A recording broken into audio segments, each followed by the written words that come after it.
Chapter 1059. You have your position, and I have mine. Then, there's nothing to talk about. The second prince's expression was still gentle after his astonishment, but there was still some doubt. He was curious about the so-called persistence that Josiah had mentioned. However, it was naturally inappropriate to ask. Even if he asked, Josiah would not be frank in advance. He wisely changed the topic and talked about the anecdotes of the nobles. Occasionally, he would talk about the secrets of royalty that ordinary people would not know. This greatly satisfied Josiah's curiosity, and the atmosphere was naturally very harmonious. This was the so-called main theme of the nobles' banquets. It had to be said that the interaction between people depended on feelings. For example, the second prince was in front of him. Although he was on the opposite side, and his identity was extremely honorable, he did not have any arrogance. On the contrary, his speech and behavior were very gentle and polite. He was very measured, and when he talked, he felt like he was bathing in the spring breeze. They chatted until they bowed and left. The sun was hanging in the sky, but Josiah could not have the slightest bad impression of him. After a pause, he came back to his senses and could not help but laugh and shake his head. He's a very powerful person.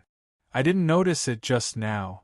Until now, he has been leading the conversation and creating the atmosphere. That's normal. You're a beautiful woman. Men will always be more active in front of beautiful women. Tang En did not participate in the conversation except for the beginning of the conversation about Philip. Hearing this, he withdrew his gaze and smiled casually. Of course, Josiah did not want to express this meaning, but he also knew that Tang En was joking. He shrugged and whispered with his wine glass, "What were you looking at just now? You seem to be very engrossed." "Of course, I was looking at a beautiful woman." Tang En did not care and replied. Then, he was startled and turned his head to point at Josiah with a ridiculous face. "Aha, so this is why you didn't notice it just now? Your thoughts have gone astray, and you still say that others are powerful."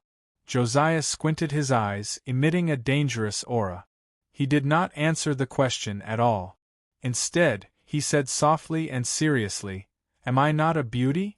Well, although it was a little narcissistic, it did not match his temperament. She also knew that Tang En was joking again, but Josiah was still a little unhappy because there was already a precedent. She realized that she had to keep a closer eye on him. This question was a dangerous one with a hidden trap. However, who was Tang En? In this life, he relied on his reaction to live happily. Hearing this, he chuckled without thinking and said, "Of course you're not a beauty, because using the word beauty to describe you is an insult to you." Puff! The frozen river thawed and the earth warmed up. Josiah could not hold it in any longer. She had to admit that her cultivation was not as good as Tang En's moral integrity. She laughed and hammered Tang En's arm. "Hee, let's be serious. Were you observing just now? Did you find anything wrong? Woman, you're the one who wants to joke, but you're the one who wants to be serious. You're so hard to please." I was looking at those guys over there." Seeing Josiah raise her small white fist, Tang En wisely put away his emotional expression, raised his hand, and pointed to a spot on the opposite side of the red carpet to confess. She raised her fist again, looked over, and suddenly realized, "Oh, it's those archbishops in red. Why, is there a problem with them?" The Temple of Light was very enthusiastic in this negotiation. Not only did they send 5 or 6 archbishops of noble status, they even rushed over from the south with the intention of acting as a negotiation bridge between the Grey Coat Army and the Bran Empire. Of course, because of Josiah's strong opposition, the bridge was not built. However, even after this face-slapping experience, it still did not dampen the enthusiasm of the temple. As a matter of fact, during the formal negotiation, these archbishops in red appeared again. It's hard to say if there's a problem. Well, were they invited? Of course not, they came on their own. But according to the rules, we can't say anything about it. After all, according to the rules of the empire, the conferring ceremony of a duke and above must be witnessed by the clergy of the temple. It's a special feature, just like the sculptures in the temples over there. It's not very useful with them, but it can't be done without them. Shaking his head, Josiah pointed to the white jade sculptures with the religious characteristics of the temple erected outside the central venue. He curled his lips disapprovingly. The main purpose is to declare that the Bran Empire is closely related to royal and divine authority. Oh, so they came uninvited. Tang Yen narrowed his eyes and murmured in a low voice. He instinctively felt that something was wrong here. What did you discover? It's not really a discovery, but it's really interesting. After a pause, Tang Yen raised his wine glass and pointed with his little finger. Do you see the middle-aged man in the white robe with golden threads? The one standing in the corner behind the archbishops in red? If I'm not wrong, he should be a spatial mage. Because of a few skills, Tang Yen now had a good understanding of the concept of space. Although in terms of attack methods, they might not be as varied as a real space magician. But to see if a person understood space? Was he a spatial mage? It shouldn't be a big problem. Spatial mage? Josiah's heart jumped when he heard this, and his expression changed slightly. You mean, not only did they come with bad intentions, but they were also well prepared. They were just waiting to attack and immediately use this person's teleportation to escape? It's possible, but it's just a guess. Maybe the archbishops in red are just afraid of death, so they brought this person. I'm sorry, can I change my wine glass? While talking in a low voice, Tang Yen suddenly called out to the young waiter who was passing by. He turned around and changed his wine glass. His lips didn't move, but his soft voice was heard. Send a message to Luke. Tell him to keep an eye on the middle-aged swindler in the white robe with golden threads in the southwest corner. The waiter's expression didn't change, and he still had a professional and polite smile on his face. After Tang Yen finished changing his wine glass, he bowed slightly and turned to leave. Everything was calm and peaceful. Even though Tang Yen was now the focal point of the scene, no one noticed this extremely normal detail of changing the wine. Except for Josiah, who saw everything, but the latter naturally wouldn't expose him. He pondered for a moment, swirled the magnificent wine in his glass, and walked to the red carpet. Let's go, let's toast. Since His Highness the Second Prince took the initiative to greet us, we shouldn't treat our guests too coldly. It's impolite. Also, he who asked this to be our territory. That's too cruel. Oh right, what did you say to the second prince just now? I've never heard you mention it. It's a secret.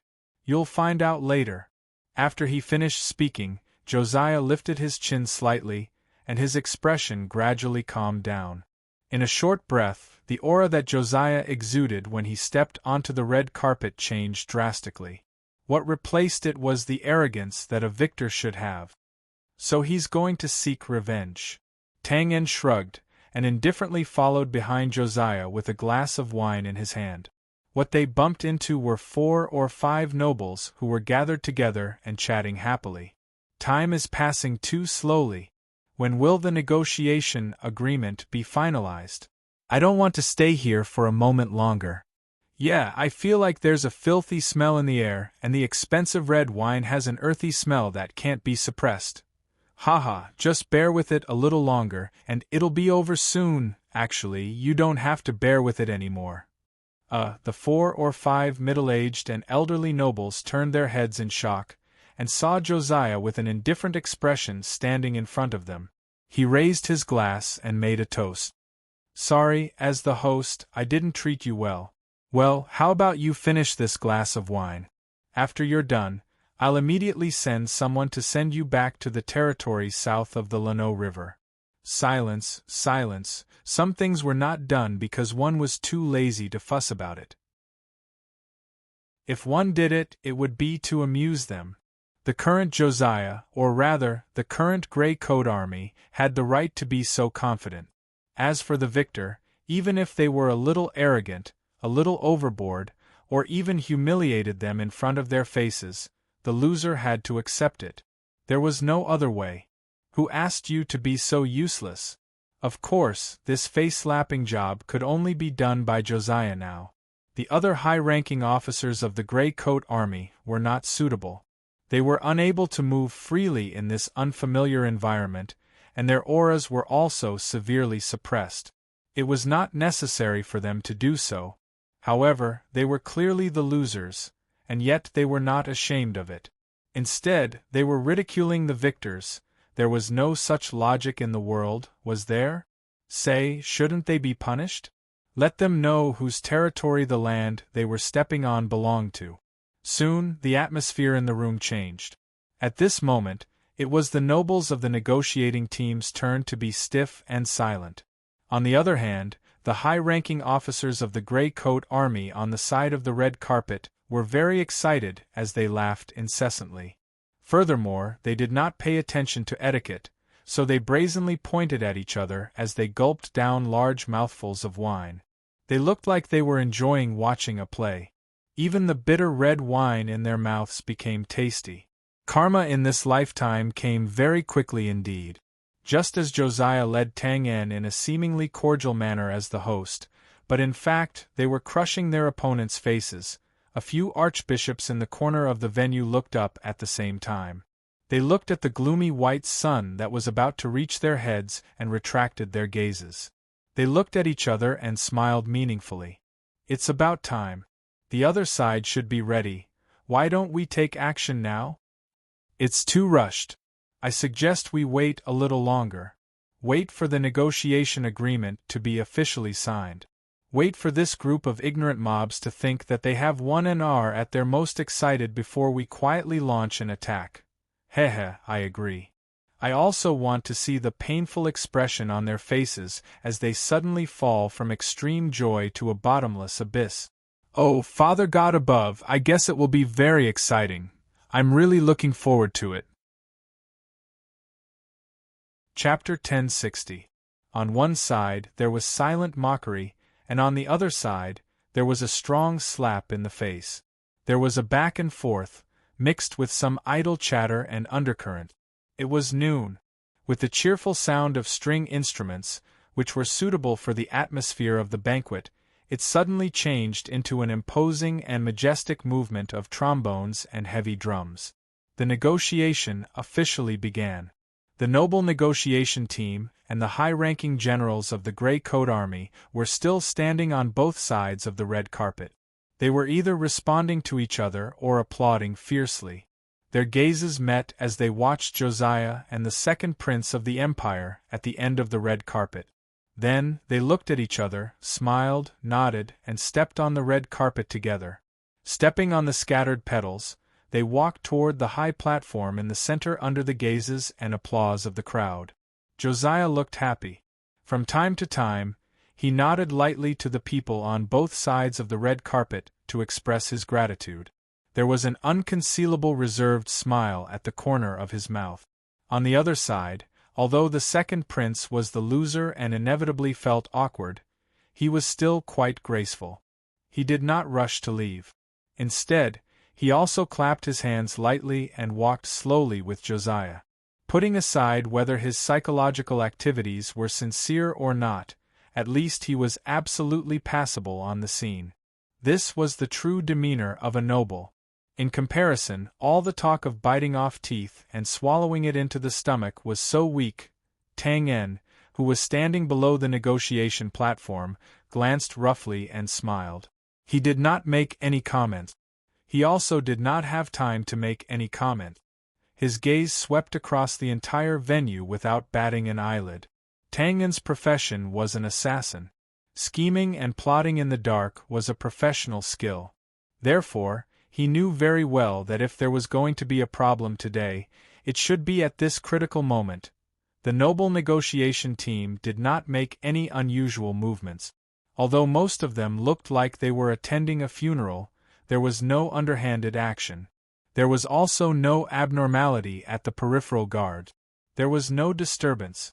Right, those swindlers. Narrowing his long and narrow eyes, Tang En instantly found his target in the corner of the venue, behind the noble negotiation team. The latter group did not applaud. They stood below the peripheral statue with a calm expression and looked over. It was as if they were really just there to witness and did not make any unusual movements.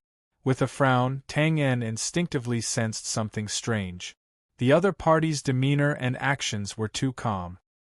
His calmness was mixed with a faint sense of expectation, as if he was waiting for something. He was like a hunter lying in ambush beside a trap. He was very patient and also very cautious as he restrained his dangerous killing intent, lest he startled the prey that was about to walk into the trap. Taking a deep breath, Tang En looked away and made a few subtle gestures with his hands behind his back. At this time and place, before the other party made any dangerous moves, Tang En's side naturally could not make a move. However, precautions could be taken. As soon as Tang En finished his gesture, more than a dozen attendants scattered around the periphery of the venue quietly moved. They clapped and silently approached the back of the people from the divine hall. The true identities of these attendants were naturally members of the gray space. With them guarding the place, no one would be able to escape their line of sight if they wanted to do anything dangerous. Just when Tang En was slightly relieved upon seeing this, he suddenly heard an uproar, and low exclamations rose and fell one after another. He subconsciously turned his head and was slightly stunned. As mentioned earlier, the details of the conditions and so on for this negotiation had already been finalized beforehand. Therefore, this grand negotiation in front of him was, in fact, a simple 2 agenda items. The first was to officially sign the agreed agreement. The second was for Josiah to accept Bran's conferment and wear the crown that symbolized the King of the North. There was no problem with the first agenda item. While Tang En was observing the group of charlatans, Josiah and the second prince walked up the steps and officially signed the agreement. The second agenda item that caused the uproar was the second agenda item. On the high platform, the second prince stretched out his hands and froze in a pose of giving something. He looked dazed, because the crown that had just been taken out and had yet to be given out was not in his hands now. Instead, it was taken directly by Josiah and casually held in his hands. Damn. Below, Fry and the other high-ranking generals of the Grey Coat Army were stunned.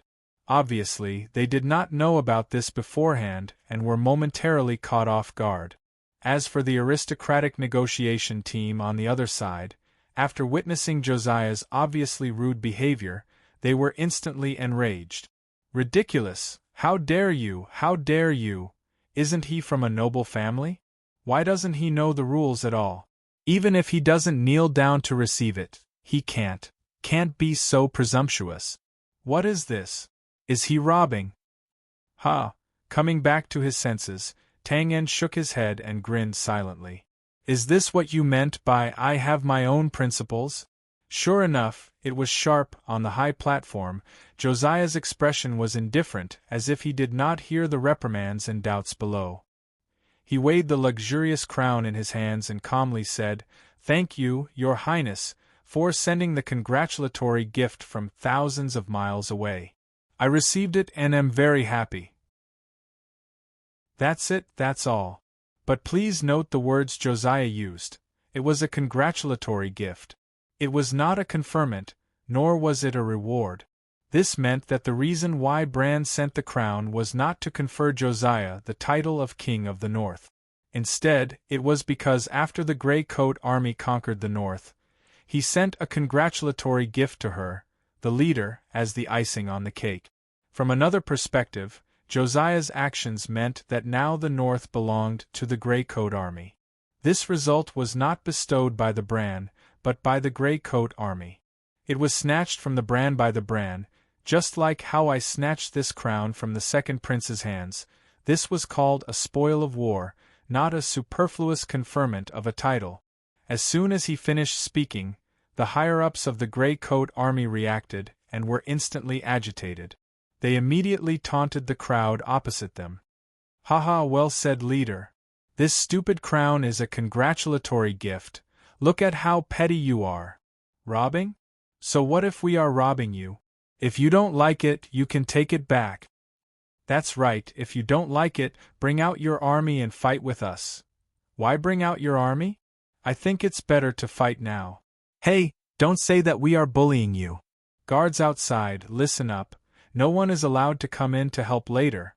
When it came to scolding people, the noble negotiation team, which was particular about elegance, could not be a match for the higher-ups of the Grey Coat Army, even if their faces were red and they could think of all kinds of profanities. When it came to fighting, the higher-ups of the Grey Coat Army, who rolled up their sleeves and waved their fists around, were even more fearless. They could defeat the noble negotiation team by a few streets without any hesitation.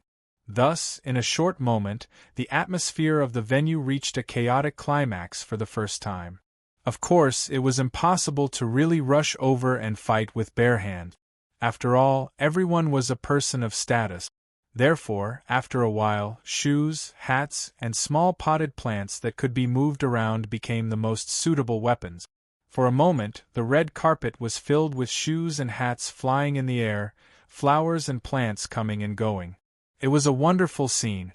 The only two people who had the ability to suppress the atmosphere stood on the high platform, but they did not react at all. Josiah was expressionless and indifferent. What kind of joke was this? Now, the Grey Coat Army had the advantage. Why should they stop? As for the second prince, he was truly dumbfounded. Even though he was of noble birth and his means were not bad, he had never seen such a bizarre scene. He was momentarily stunned and speechless. The only person who could still maintain his calm was Tang En. As he swayed his body on the spot, he calmly dodged all kinds of hidden weapons that were flying at him. From the corner of his eyes, he locked onto the charlatan. The latter was clearly caught off guard by the sudden turn of events. A few archbishops looked at the chaotic venue in a daze. Moments later, they retracted their gazes and looked at each other. They shook their heads speechlessly.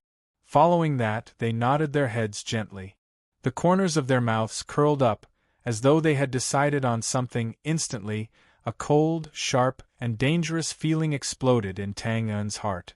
Suddenly, he turned his head and saw the few archbishops reach out their palms at the same time, and land them on the white jade sculptures behind them. Even though the alarm bells in his heart were ringing rapidly, Tang En could not help but be stunned when he saw this. He subconsciously looked at the few white jade sculptures and was puzzled. Was there a problem with these things? There shouldn't be a problem. This was because every piece of construction material in the venue had been checked by the members of the Gray Space several times. Ignoring the possibility of hiding knives, spears, and staffs, it was impossible for there to be an explosive crystal the size of a palm. And if even Tang En thought so, the members of the Gray Space who were behind the people from the temple naturally could not see any clues. They watched in confusion as the archbishops reached out their palms and patted the white jade sculptures as though they had accidentally touched them. That's not right. After being stunned for a moment, Tang En's expression changed drastically. It was not because he could tell what the archbishops were up to, but because he suddenly realized that the sculptures they were patting were sculptures with a strong religious theme. Of course, this could not be a coincidence. There were dozens of decorative sculptures in and out of the venue with different themes. Only these few were related to the temple. And the sculptures that the archbishops were patting were exactly these few. As such, it would be strange to say that there was nothing wrong with them. It was complicated to say, but how long would it take to pat them lightly? It was only the time of a breath. In the noisy venue, on the high platform, the second prince, who had regained his senses, waved his hand while sweating profusely. Calm down, everyone, calm down. Leader Josiah, please restrain the actions of your subordinates. Before the clamor died down, it was suddenly suppressed by a loud roar. Harry! Destroy those few sculptures. Outside the venue, Harry, who was dressed as an attendant, was happily watching the Grey Coat Army gain the upper hand in the venue. He was just short of applauding. When he heard his name, he subconsciously looked up and saw his boss pointing at the sculptures behind the people from the temple with a solemn face and leaping onto the high platform. His plump figure immediately trembled. Without thinking, he flipped his hand and flashed a short dagger, roaring as he pounced forward. "Do it! Attack! Block them! Be careful, protect the Lord! Those who block me will die! The Grey Coat Army dares to attack! What's the situation?" In the blink of an eye, no one knew what had happened. The members of the Grey Space who were disguised as attendants were the first to attack under Harry's orders. Then, the people from the temple were the first to react. The expressions of the archbishops changed drastically. They ordered the accompanying knights to go forward and block as they retreated.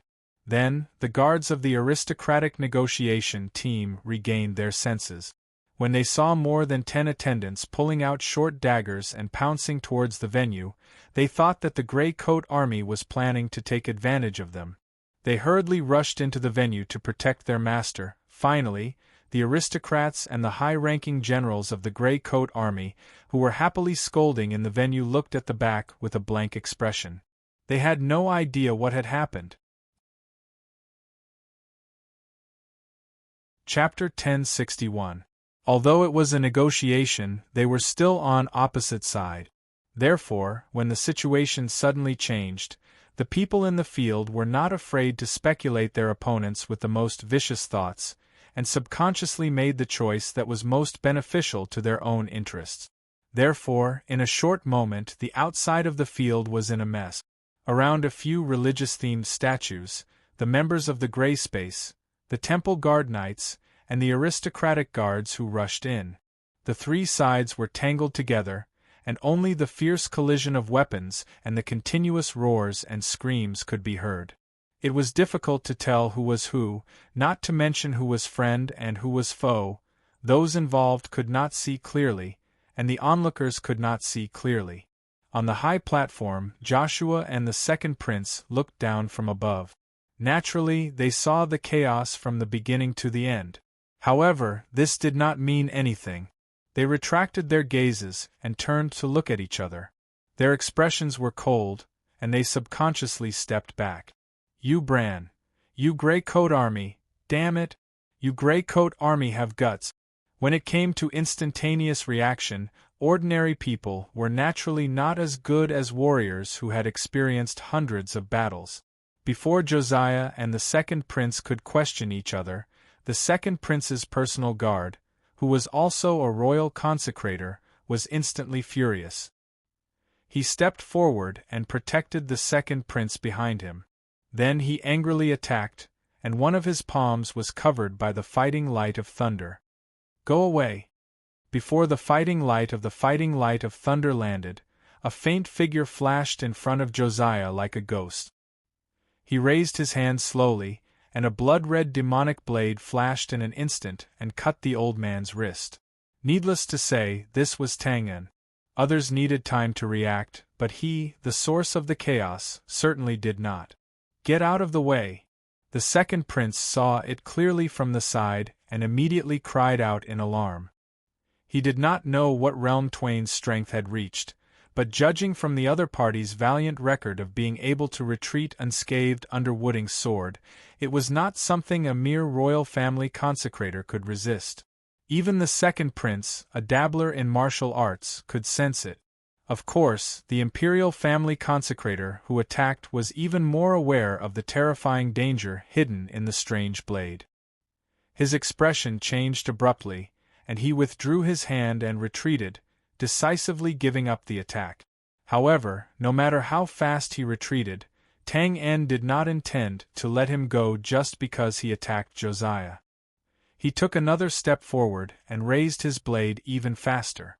In the next moment, with a chi sound, blood shot up into the sky. "Aff!" A strong gust of wind suddenly blew in front of his body. His whip leg was like a shadow, directly kicking his lower abdomen. A loud bang was mixed with the terrifying sound of bones breaking. A large cloud of blood wrapped around his body as he flew back in the air and rolled off the stage. Victory and defeat had been decided. Tang En was not surprised at all when he defeated the consecrated expert in one move. In fact, he did not look at the result after he made his move. He kept staring at the periphery of the venue from the corner of his eyes. Over there, Harry and others who took the lead to attack were like tigers in a flock of sheep. They had the upper hand. Even if there were knights of Divinity Temple in front of them and aristocratic guards behind them, no one could stop an assassin's swift and violent attack in such a narrow area, not to mention that this assassin came from the gray space. Just at the moment when the Imperial family consecrator was kicked out, Harry had already succeeded. His fat body stepped on the shoulder of a knight of Divinity Temple, and he jumped up like a civet cat. He raised his hand and directly chopped off the head of a goddess statue. What on earth do you Grey Coat Army want to do? Turning around, the second prince, who was protected by several Imperial family consecrators, was extraordinarily courageous. He was not frightened by Tang En's ferocious attack, nor did he listen to others' advice to retreat. He stood where he was, looked straight at Josiah with a livid face, and asked in a loud voice, "Is this your negotiation sincerity?"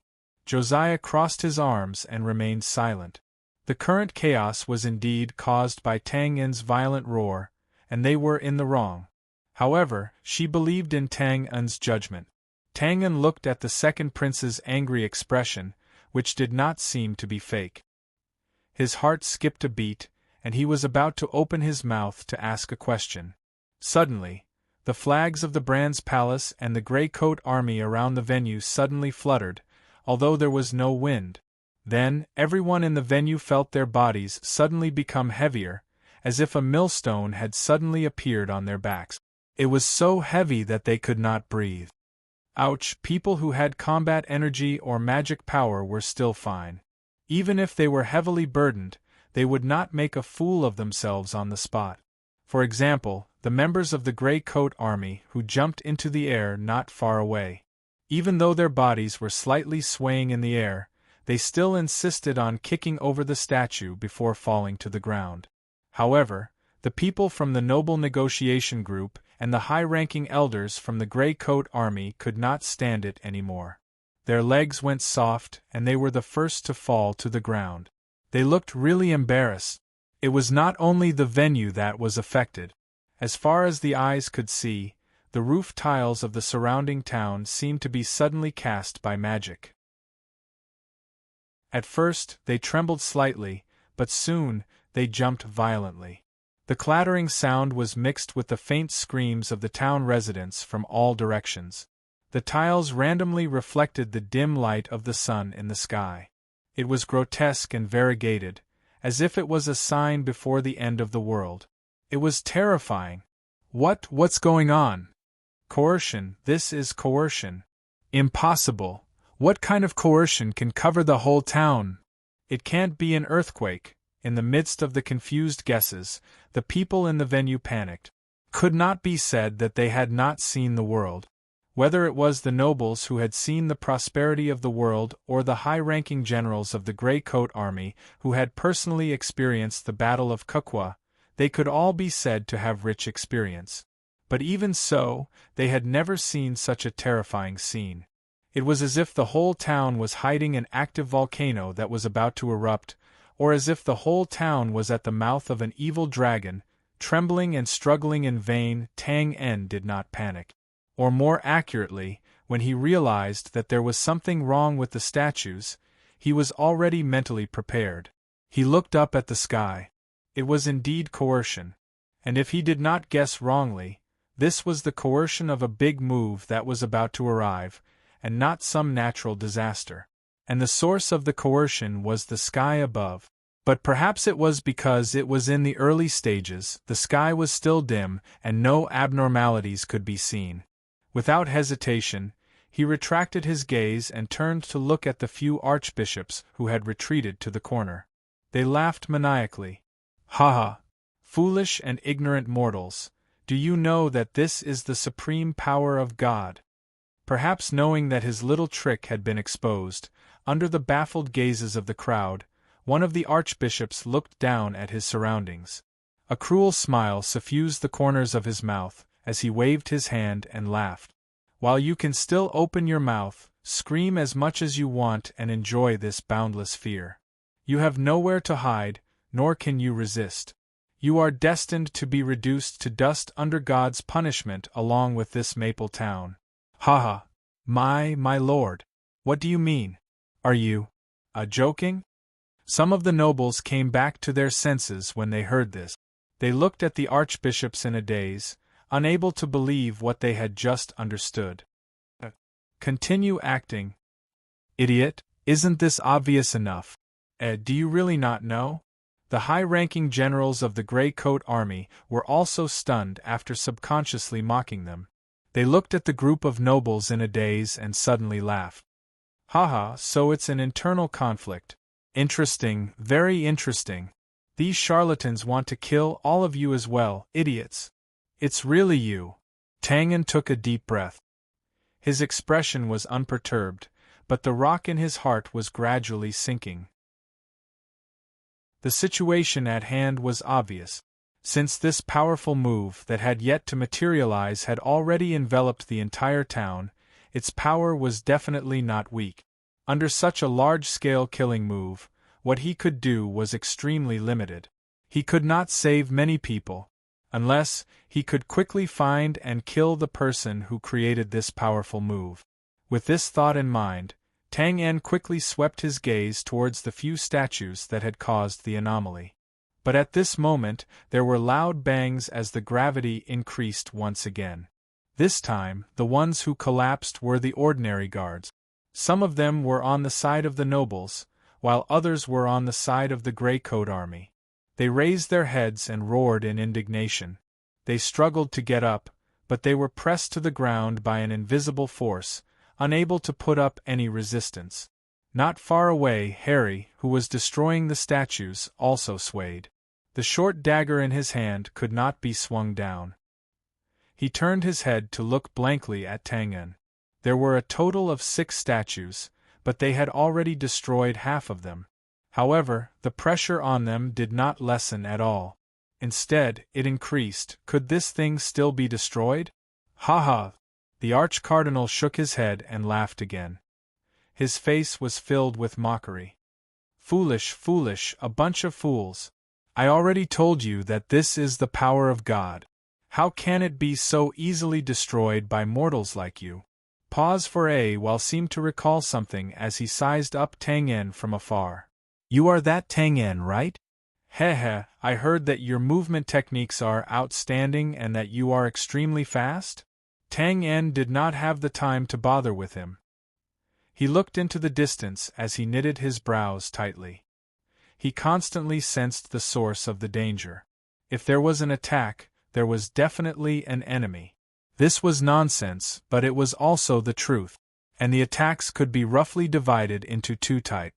One was close combat and the other was long range. From the present situation, it was impossible for it to be close combat. It could only be a long-range attack. Connecting it to the style of the temple, it was definitely a magical attack, as expected. Perhaps the Arch-Cardinal felt that the situation was under his control, and that it would lack the thrill of quietly killing the opponent. He said again, "Where are the people who are looking for us?" Haha, I'm not afraid to tell you. Tang En, the people you are looking for are at least 30 kilometers away. They are an elite mage regiment from the temple headquarters. They arrived here through a temporary small-scale long-range teleportation portal. Aren't you very fast? You can try looking for them. Haha. 30 kilometers. Tang En licked his dry lips. He did not know how to react. It was no wonder that no matter how he investigated, he could not find any problems. The danger was not in the town, nor was it in the surrounding hills or rivers. It was 30 kilometers away. How the hell was he going to investigate? Stop joking. Even an army marching on the battlefield would not have a scouting range of more than 10 kilometers. No matter what magic it is, it is impossible for it to have an attack range of 30 kilometers.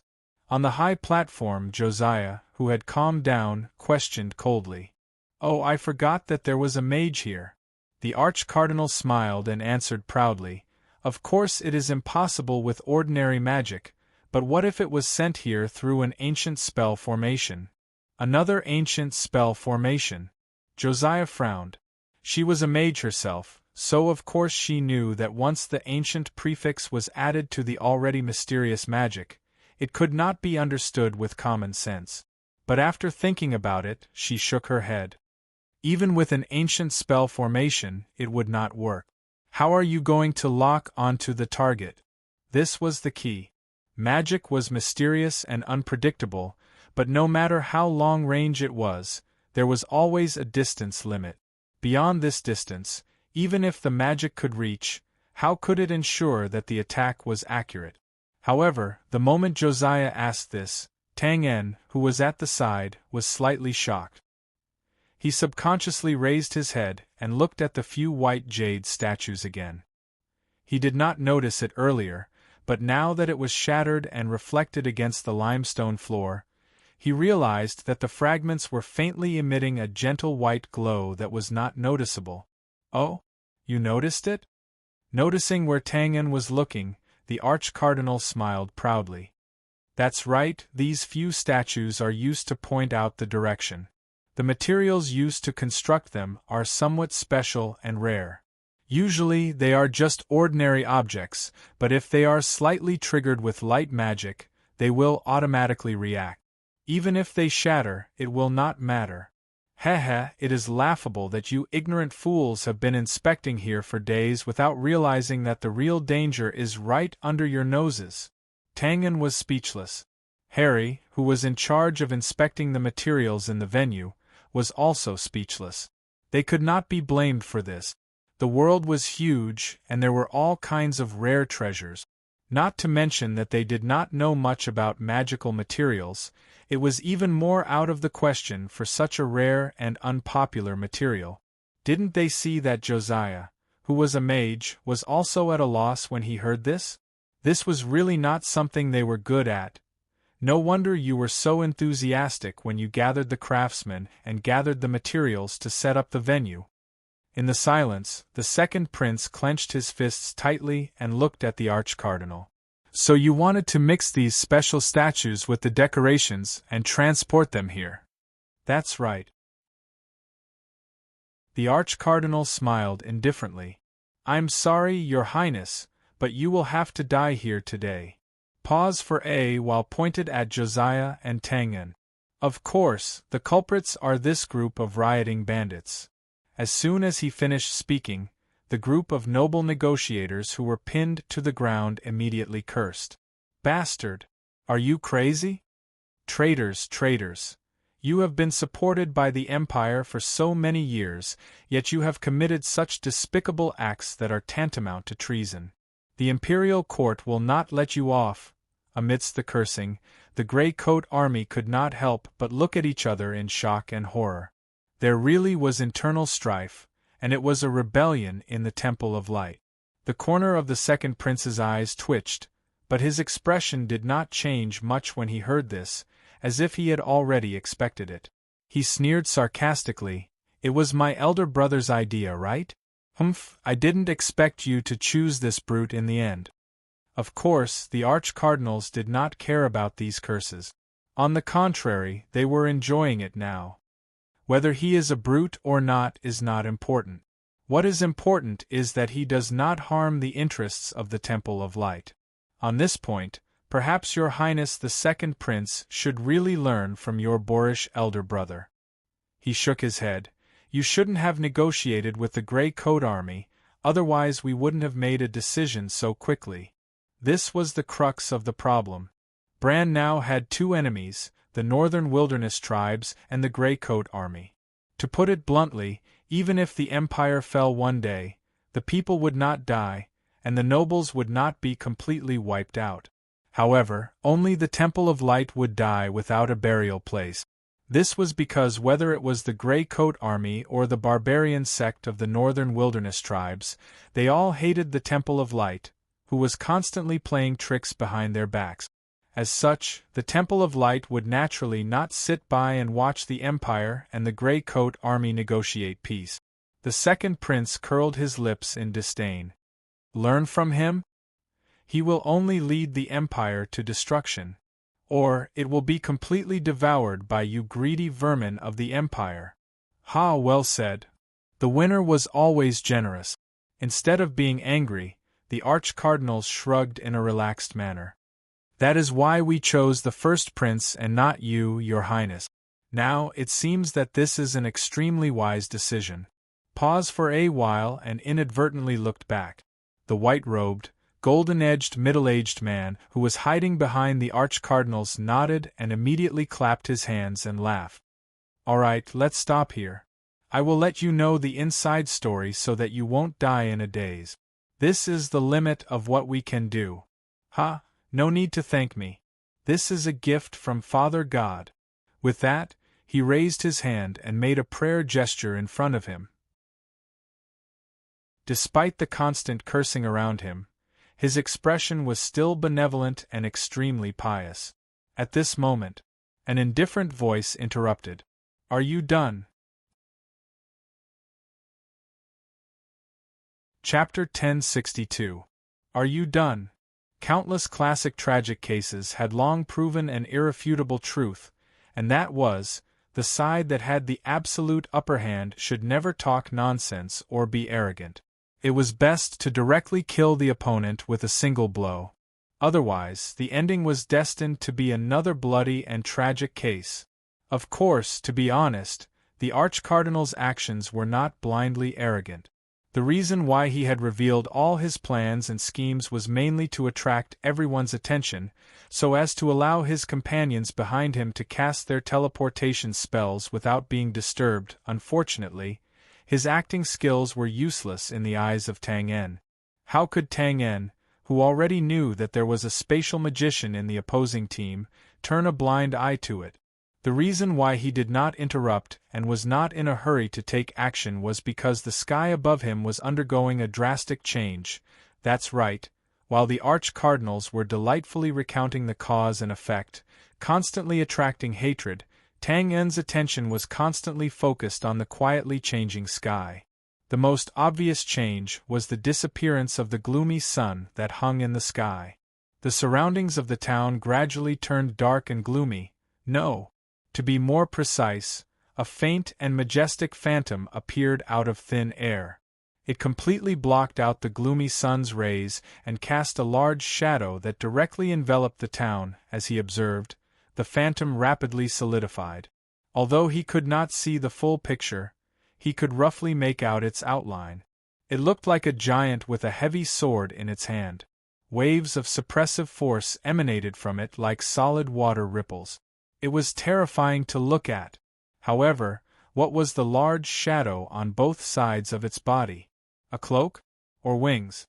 Could it not be a human? Without waiting for him to continue observing, Tang En temporarily retracted his gaze when he noticed that the arch-cardinal had the intention to escape. Only then did he interject indifferently, "Are you done?" The arch-cardinal paused midway as he turned his head to look at Tang En, who had a calm expression. He frowned slightly before coming to a realization. Why? Does His Excellency Tang En still have something to say? Or, do you want to make us stay? This was courting death. If his previous actions were to act as a pretense, it could be pardoned, but this provocative stance was truly a result of him being blinded by his advantage. Of course, perhaps the arch-cardinal believed that he had the qualifications to be provocative. After all, which red-robed archbishop wasn't a magus? In other words, there were 6 archmages overseeing this place. Even if they lacked experience in fighting, they would have no problem holding back for a while.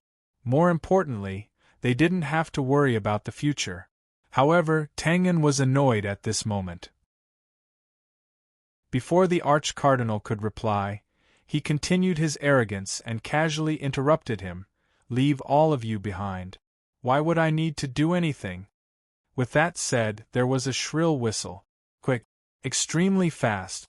Before the red-robed archbishops could turn their heads in shock, a phantom image tore through the air at a speed that was indiscernible to the naked eye. It swept past the guards on the perimeter, past the tottering statues, past the knights. Finally, with a bang, it accurately sank into the back of the white-robed middle-aged man's head, splattering blood everywhere. It was fine if he did not make a move, but once he made a move, it was a headshot, a one-shot kill. Without a doubt, the only person with such superb archery skills in the gray space was Archer Marquis Luke. The red-robed archbishops were dumbfounded. They subconsciously wiped their faces and bodies that were splashed with red and white sticky liquid. They stared blankly at their companion who was holding a magic wand and had one foot in the void. Their broken faces were filled with indignation as they collapsed. Clearly, the latter had sensed the danger, but the arrow was too fast. Before he could completely teleport into the void, he was already dead. Of course, it didn't matter if he died. The key was, who the hell was going to take them away now? His ultimate move didn't recognize people. Capture them. The second prince reacted quickly when he saw this. He immediately waved his hand and roared. The royal consecrators beside him also reacted. They didn't have Tang En's ability to teleport, so they weren't confident that they could escape with His Highness and the other nobles. As such, it was naturally safer to capture the other party and interrogate him. In an instant, several royal consecrators pounced forward and surrounded the red-robed archbishops, sealing off all their escape routes with unfriendly expressions. But at that moment, before they could interrogate him, all of a sudden Tang En's expression changed. He retreated back to Josiah's side and looked up at the sky. At the same time, the second prince's handsome face suddenly flushed red. His body swayed from side to side as if he was drunk. He couldn't hold on any longer and sat down on the high platform. The sky suddenly darkened and the surroundings were gloomy. Whoosh! Boom! Boom! Everything in sight, the town's buildings, the city walls, and so on, suddenly became a few inches shorter. Then, they trembled, collapsed, and twisted as dust flew up. Occasionally, there were broken window frames mixed in as they flew wantonly in the air. The scene was spectacular. If the previous pressure was like a millstone, then after a short moment it was like a mountain peak. How could anyone endure such a thing? Outside the field, whether it was the Temple Knights or the Grey Coat Army Guards, they were all pressed to the ground, unable to move at all. The elders in the upper echelons of the Grey Coat Army and the noble negotiation team had already fainted. It was likely that the townsfolk further away were the same. Only Fry and a few other high-ranking warrior generals were sweating profusely under the violent fighting aura. Although they could barely stand, anyone could tell that they wouldn't be able to last much longer, and this was merely the pressure of his aura. What the hell is this? Looking up at the increasingly solid phantom in the sky, Tang En felt even more uncertain. Perhaps only he and the few consecrators of the royal family, and the 6 arch-cardinals who were being surrounded, could truly understand the horror of the phantom. This kind of pressure was already close to Wu Ding's terrifying sword technique. There was no chance of luck in resisting it head-on. Of course, it was only impossible to resist it. Avoiding it was not a problem. After all, since the red-robed archbishops could think of using spatial magic to escape, Tang En could naturally do the same with his Permetha blink.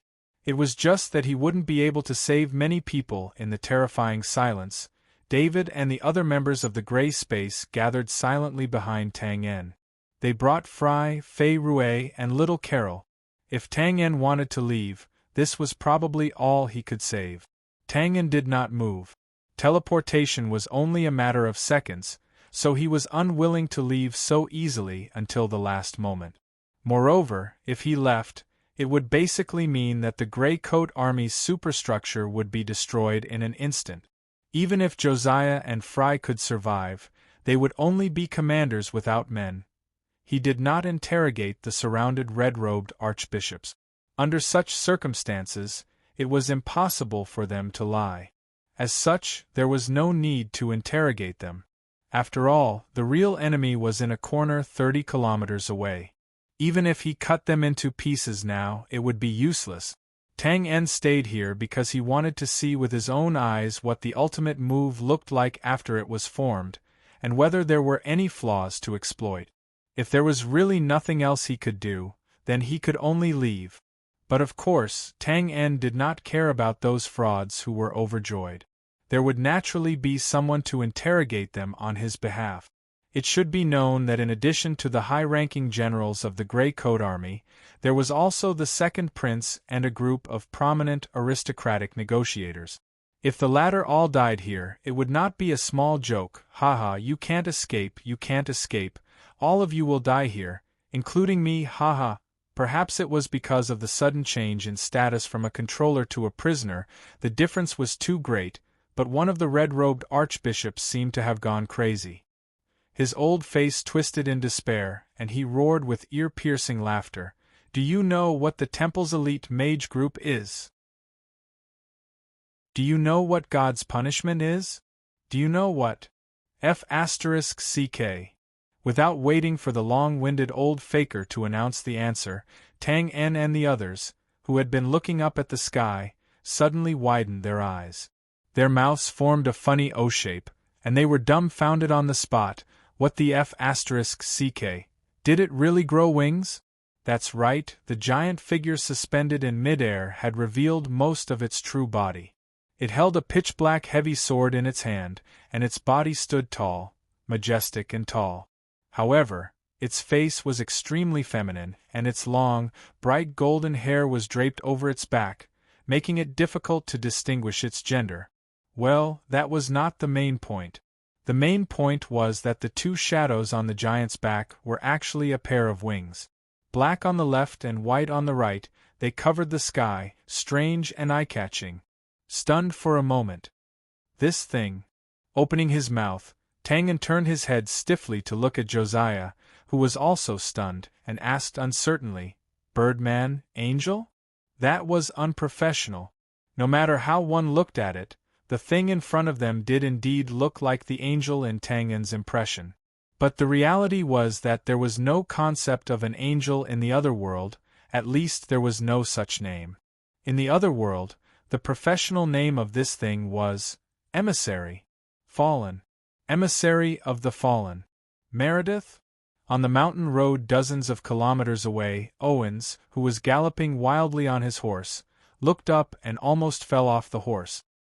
His face was full of horror as if he had seen a ghost in broad daylight, and he gasped. Then, he frantically whipped the horse under him. Crazy, the temple is crazy. It's over, it's over, it's over. Hurry, hurry, hurry, it's too late. Emissary of the fallen May what? In the venue, Tang En's ears twitched, and he turned to look at Josiah blankly. Meredith. Josiah's face was a little pale, but his tone of explanation was still calm. It's a mythical figure in the temple's teachings. Legend has it that it was the highest position and strongest emissary under the god of light. But because of its nobility, it tried in vain to be equal to the gods and was reprimanded repeatedly. In anger, it led its subordinates to raise the flag of rebellion, but in the end it failed and was personally sent to the abyss of hell by the god of light. That's why it was called the emissary of the fallen. Understood, it was a wretched person who tried to get rid of the big boss but failed in the end. Tang En nodded in understanding, and then the corner of his mouth twitched. He completely gave up. Mythical figures and whatnot were ultimately false, and Tang En did not believe it. But this Meredith in front of him was indeed not one of those impressive-looking but useless idle phantoms that he had once created. This was a pure spiritual body, a little similar to Bamata's nine-headed beast. There was definitely no such thing in the real world, but if you treated it as if it did not exist at all and accidentally got hit, you would be dead without any suspense. Glancing at the red-clothed huckster who was surrounded, Tang En's heart skipped a beat, and he could not help but sigh inwardly. This was really deliberate. This Meredith must have been created by the temple, but hearing this thing's nickname as the emissary of the fallen, he knew that the attack later would definitely be based on the power of darkness. In other words, even if someone suspected and investigated later, they would not be able to find traces of the Temple of Light's actions at the scene. To be able to come up with such a perfect way to frame someone, the temple was really going all out. With a wry smile, Meredith, who had revealed its true form, moved. With a swing of its sword, the wind and clouds changed color, and the world dimmed. Rumble, rumble, rumble, like waves of rolling thunder, the battle song resounded in all directions. I will be like a god, slaughter all the people in the world. Chapter 1063. I will be like a god, slaughtering all the people in the world. All right, this deplorable person's resentment was really deep. Listening to this inhuman roar and thinking about Meredith's life story, Tangan couldn't help but smack his lips and sigh inwardly. Without hesitation, he waved his hand and shouted, "Permetha teleportation. Go."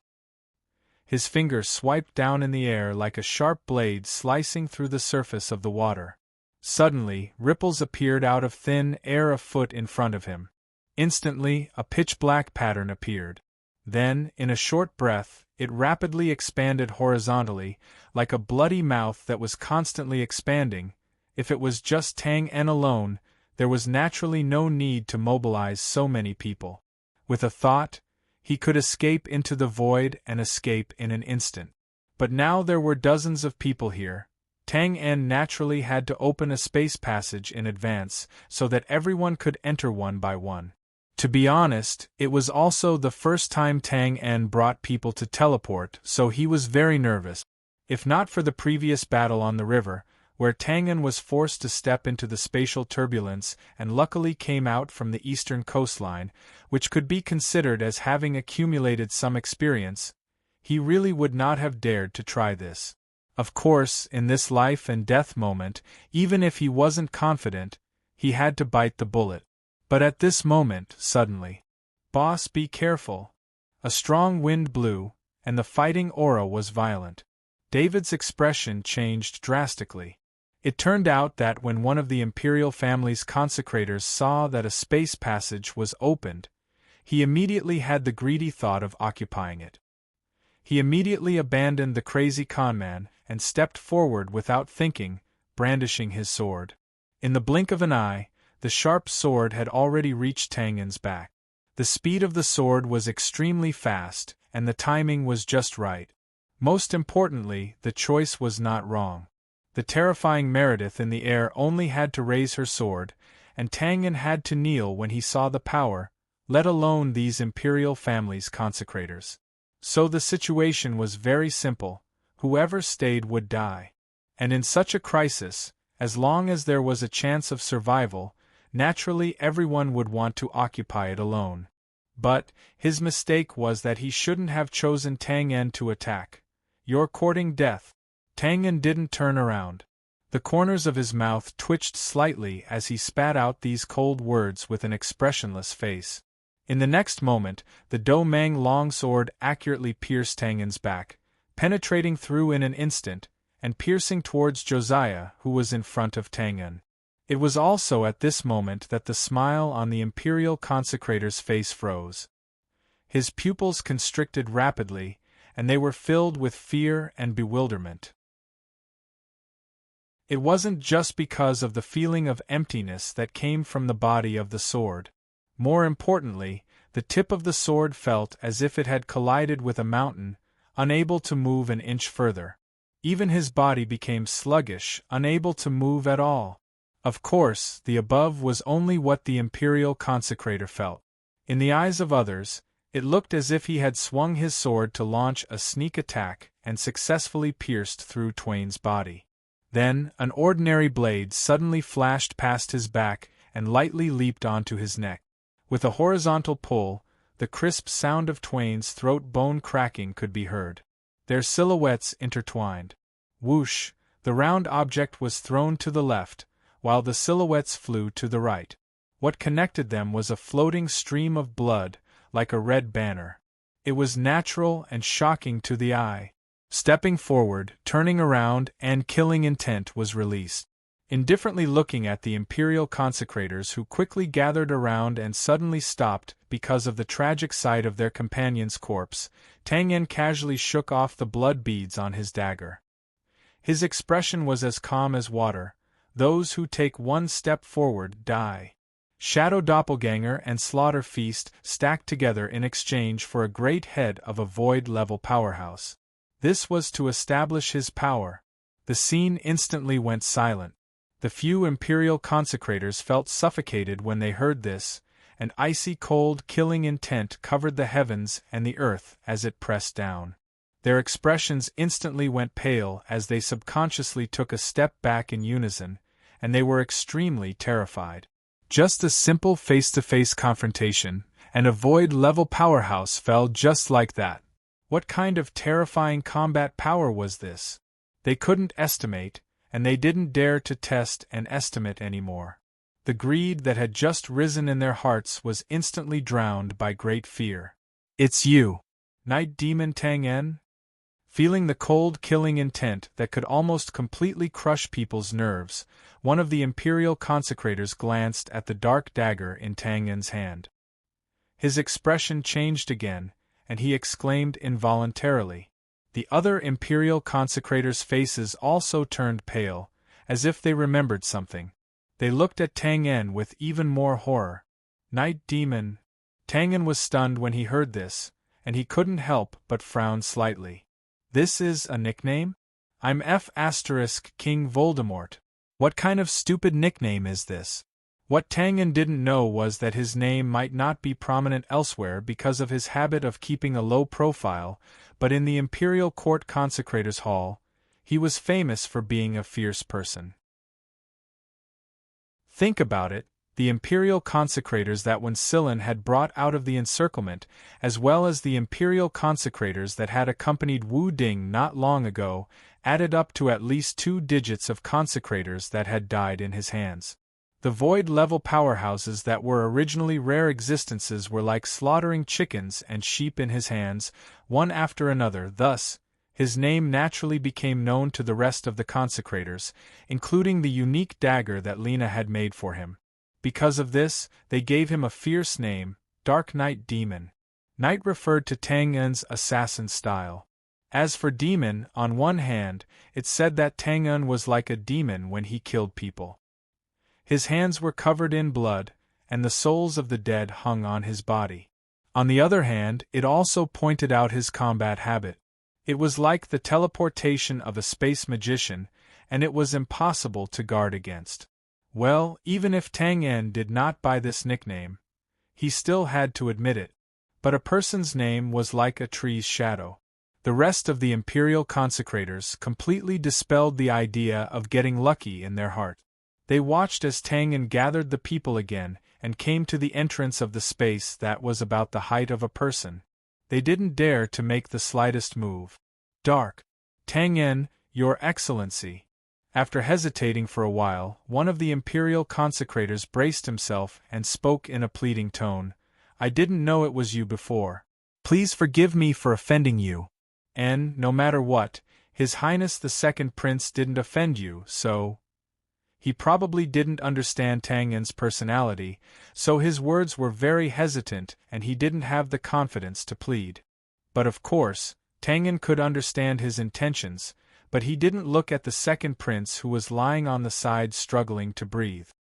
He said calmly, "I can't even protect myself, and the Grey Coat Army couldn't even save all of my own people.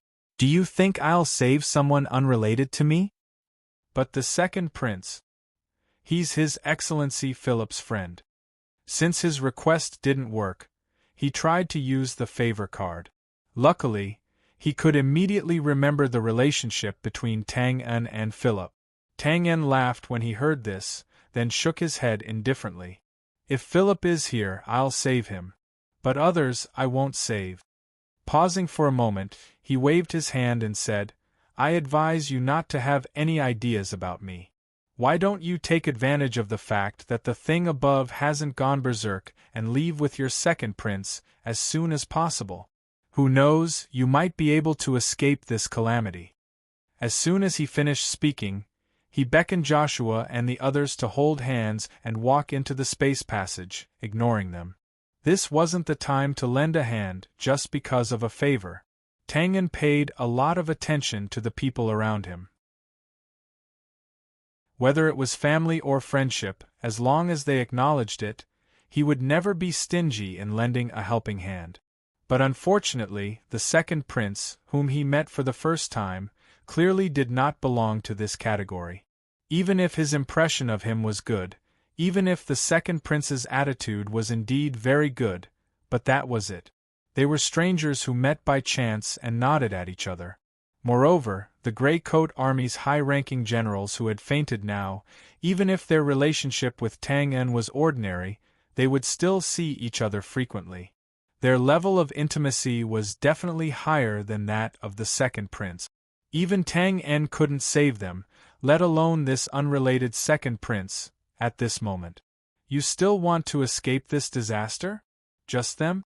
Haha. Just as the remaining high priests of the royal family were in despair, the 6 archbishops in red who didn't escape despite being unattended seemed to have heard the funniest joke. They laughed maniacally.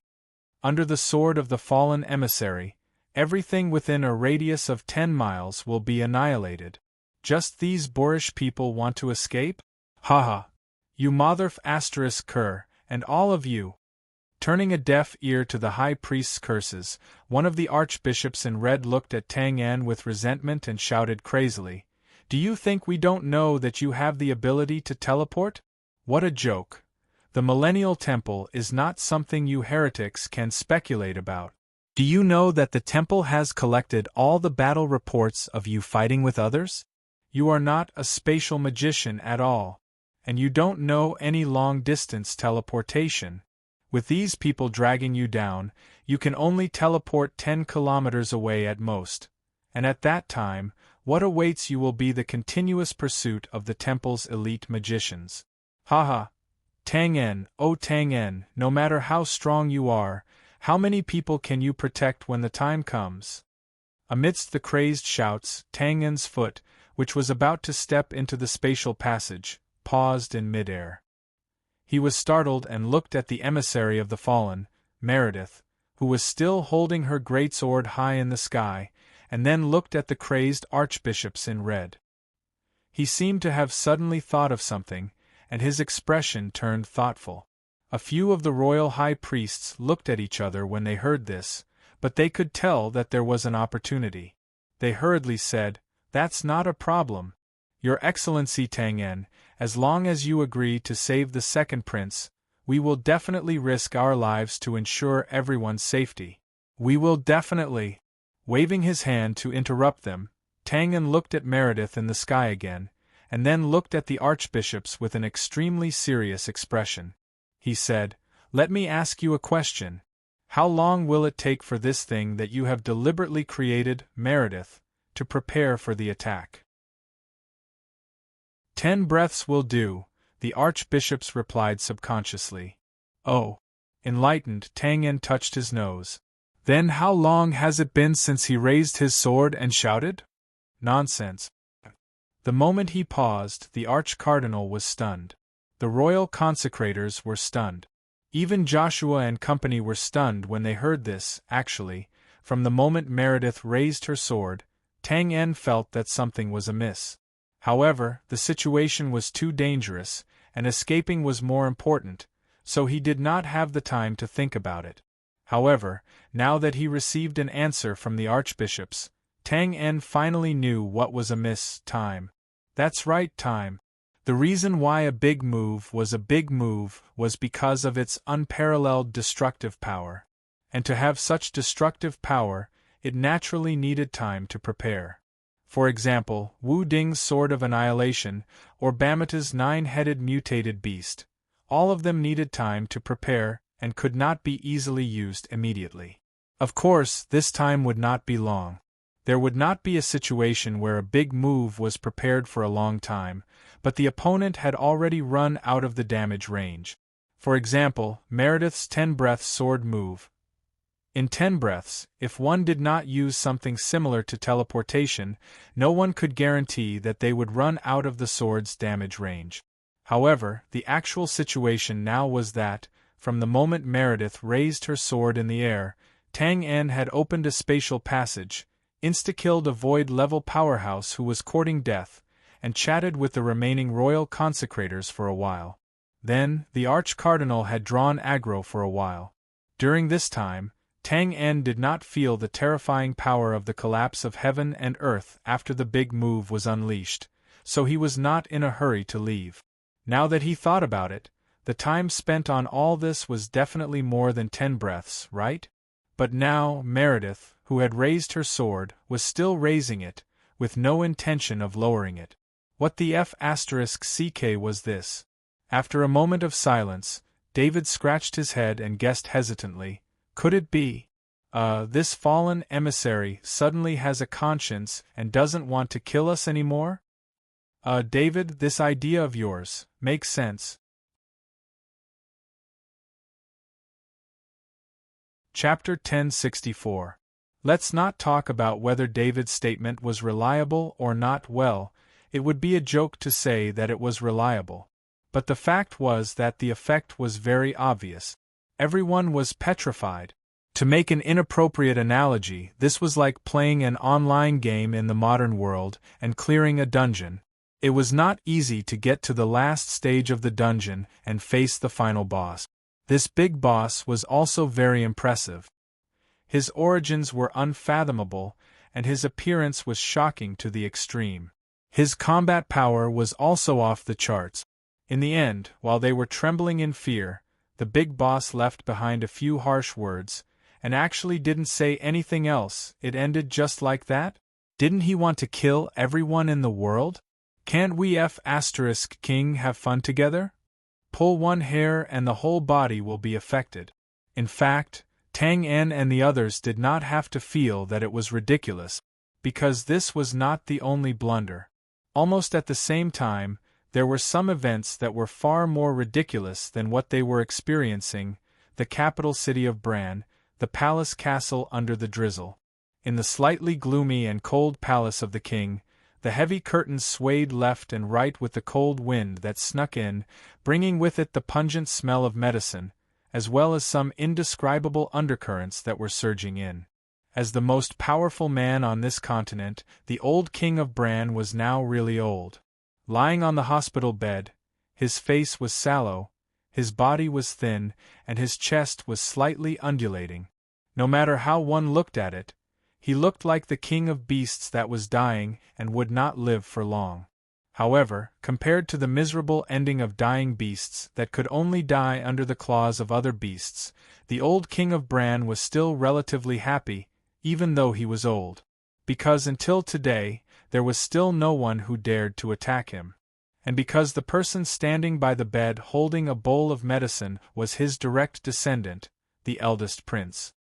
He was old and cared for, and his descendants were filial to him.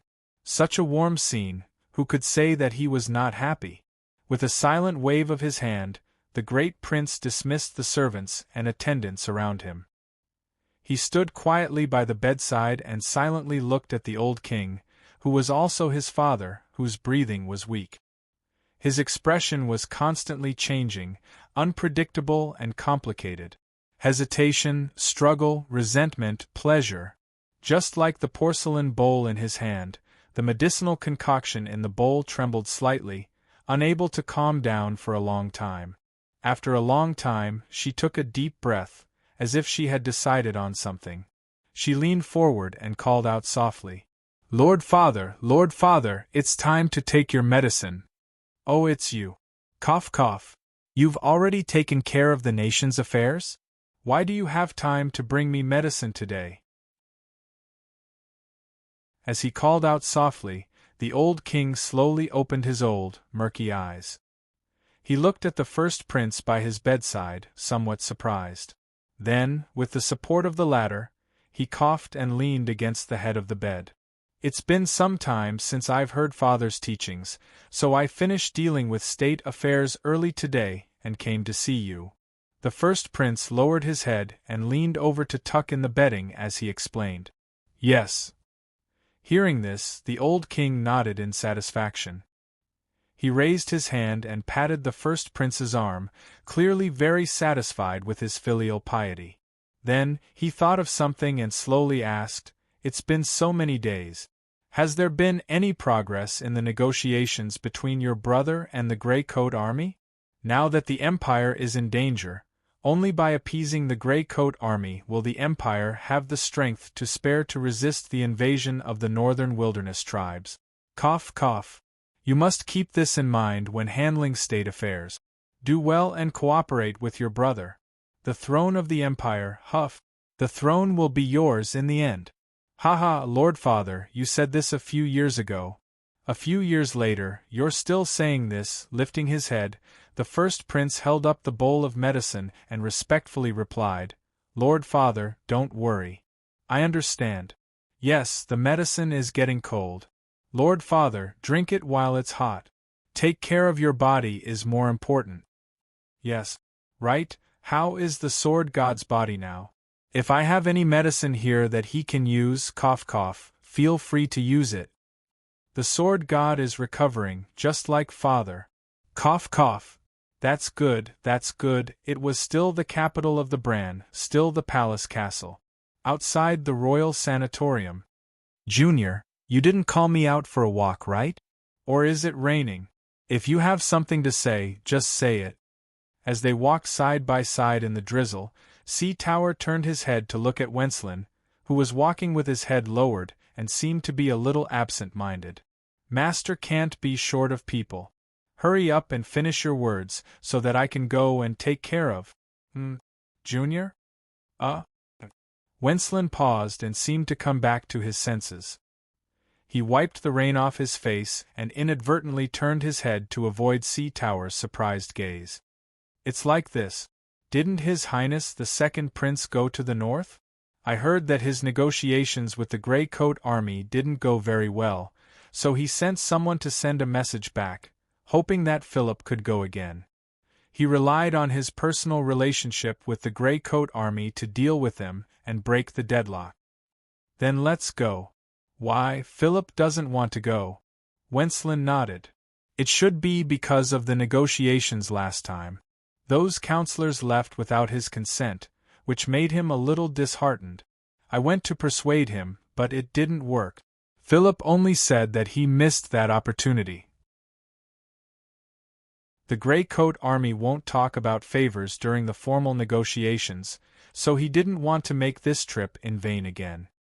He paused and spread his hands at the speechless Sea Tower. So I want you to try persuading him again, Senior. Maybe he will agree. I don't have that ability. Passing through the arched door at the end of the road, Sea Tower smiled bitterly and shook his head. Then he couldn't help but frown in annoyance. These damn counselors, they only care about their own safety at this time. Sigh, forget it. How about this? I'll go and try to find him now. Junior, you go back and take care of Master. Okay, I'll send you. My carriage is parked outside the castle. The coachman knows where Philip is now. He waved his hand. What's there to send? It's not like I don't know your carriage. It's more important for you to hurry back and take care of Master. After a pause, Sea Tower suddenly turned his head in confusion and looked around the empty square. That's strange. Where did the palace guards go? Maybe it's a temporary change of guard. Wenslin's expression froze. Then he looked around and replied casually. Is that so? Although he had doubts, Sea Tower didn't think too much about it. Wenslin, who was about to say goodbye, suddenly stopped in his tracks. His expression changed greatly. He suddenly raised his head. Who is it? Come out. Before he finished shouting, a mysterious runic magic circle appeared out of thin air above them. It covered their heads and instantly trapped Sea Tower and Wenslin, who were caught off guard. Then, the holy light of magic shot into the sky. Light magic! You dare! Rumble, in the bedroom, the old king had just put down the porcelain bowl. He frowned and hadn't completely dissolved the bitter medicine in his mouth. There was a loud explosion outside the house. He was stunned. Outside, there's thunder? It was drizzling outside. It wasn't surprising that there was thunder. But just as he finished speaking, there was another series of loud explosions. This time, there was a faint roar and the muffled sound of buildings collapsing. It obviously didn't sound like thunder. The old king was old, but he wasn't stupid. Or it could be said that even if he had Alzheimer's disease, he was at least clear-headed at this time. He was stunned again, and there was anger. What's going on? Is there someone who dares to make a move in the palace castle? Cough, cough. The eldest prince didn't answer. Or more accurately, he couldn't hear any sound at this time, including the thunder and the old king's questioning. His gaze was fixed on the empty porcelain bowl. He looked like he was crying and laughing at the same time. He was absent-minded and complicated. Guards, guards, damn it! Where did those idiots go? He suddenly interrupted. Don't shout. No one will come. Taking a deep breath, the eldest prince raised his slightly bowed body. It was as if a heavy burden had been lifted. His back was straight and didn't bend at all. He lowered his head and looked at the old king with pity in his eyes. He said faintly, "Father, there's only me and you here now. Then why are you still standing here? Hurry up and go." The old king's reclining body suddenly shook. He realized something and looked up in disbelief. He looked straight at the eldest prince, who was staring straight at him, as if he was looking at a stranger. "You?" he interrupted again. "Father, do you want to know the source of these abnormal sounds?" "Haha, there's no need to investigate. I can tell you now." The corners of the first prince's mouth curled up slightly. This should be the sound of the light palace ambushing and killing the eldest disciple of the sword god, Mr. Hightaw. You don't have to worry, it won't take long for these sounds to disappear. What did you say? Cough, cough. They dare. The old king was shocked and furious. Of course they dare, and they will succeed easily. Because they have been preparing for this for a long time. Because they have a spy, and also because... The eldest prince raised his chin proudly. They have the permission of the next king of the Bran. You want to rebel? Hearing this, the old king knew what he meant. He was even more furious. The eldest prince seemed to have completely relaxed. He shook his finger. No, I don't want to. I have already done it, and I'm about to succeed. Haha. Don't be agitated, father. Agitation will make your blood flow faster, and it will make some of the things that were mixed in the medicine spread throughout your body faster. Before he finished speaking, the old king's face turned red. He suddenly stood up and spat out a mouthful of black blood. His face quickly turned gray. The eldest prince was startled. He wiped the blood on his sleeve and said helplessly, "I told you not to be agitated, father." Cough, cough. Unfilial son, unfilial son. You will die a horrible death. The old king grabbed the eldest prince's arm as he stood up. His face was distorted as he scolded. Under the accumulated pressure, the first prince subconsciously retreated in fear. However, because his arm was grabbed, he threw himself back in front of the old king and struggled frantically. Let go. I am an unfilial son. You forced me to do this. It was unknown where the old king got his strength from. He was clearly in a dying state. However, the burly first prince was unable to pry open his withered, twig-like palm. I'm the eldest prince. I'm the first successor to the throne. I should have taken the throne long ago, but you old bastard kept trying to delay it. Let go of me. You just won't let go. Look, you just want to take the throne and not let go. You watched me and the hypocrite fight in secret. It was like watching two wild dogs fighting for a bone. Good. Didn't you want to see who's better?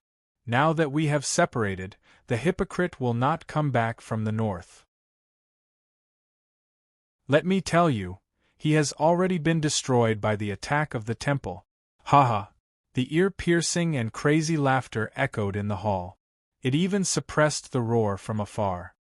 "There's no need for you to choose, and there's no need for you to fight with the hypocrite. You're dead and he's dead. I'll naturally be the next king of the Bran Empire.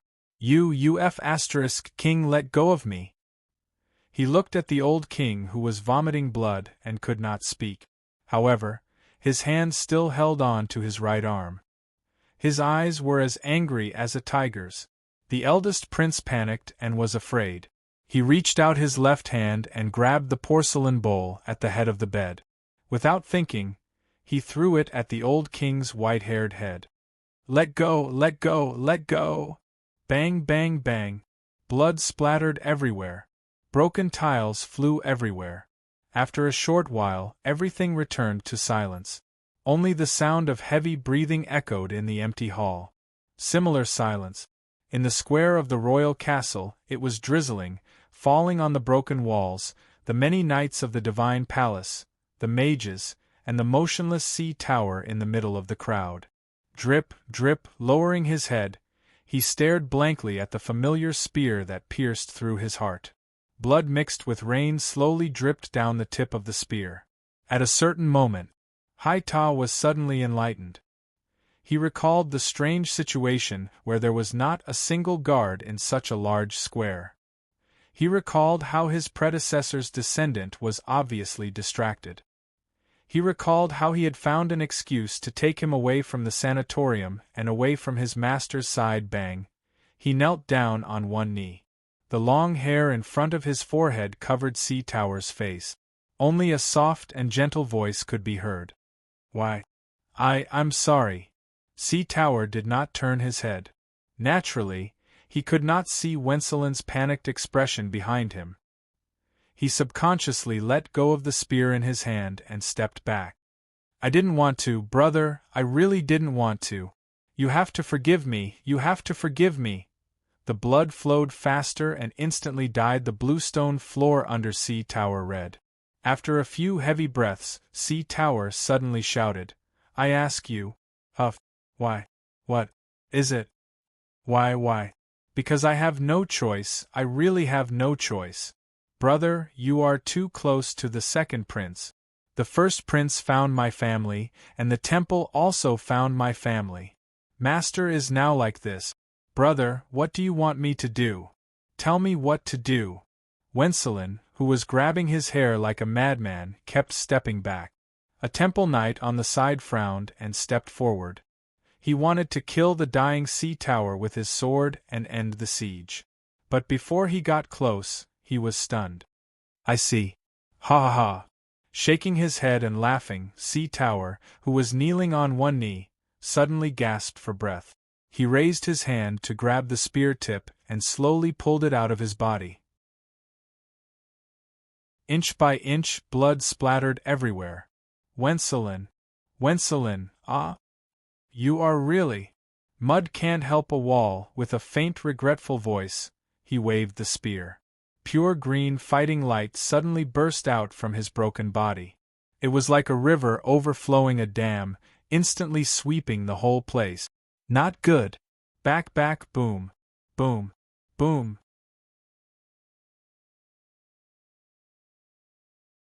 Chapter 1065. Pull one hair and the whole body will be affected. This wasn't just a saying with the appearance of the emissary of depravity Meredith, as well as the complacent confessions of the few archbishops who boasted that they had victory in their hands, a tragic picture of the struggle for imperial power, the infighting of fathers and sons, the killing of brothers, and so on, slowly unfurled. This was a big picture, and also a trap within a trap.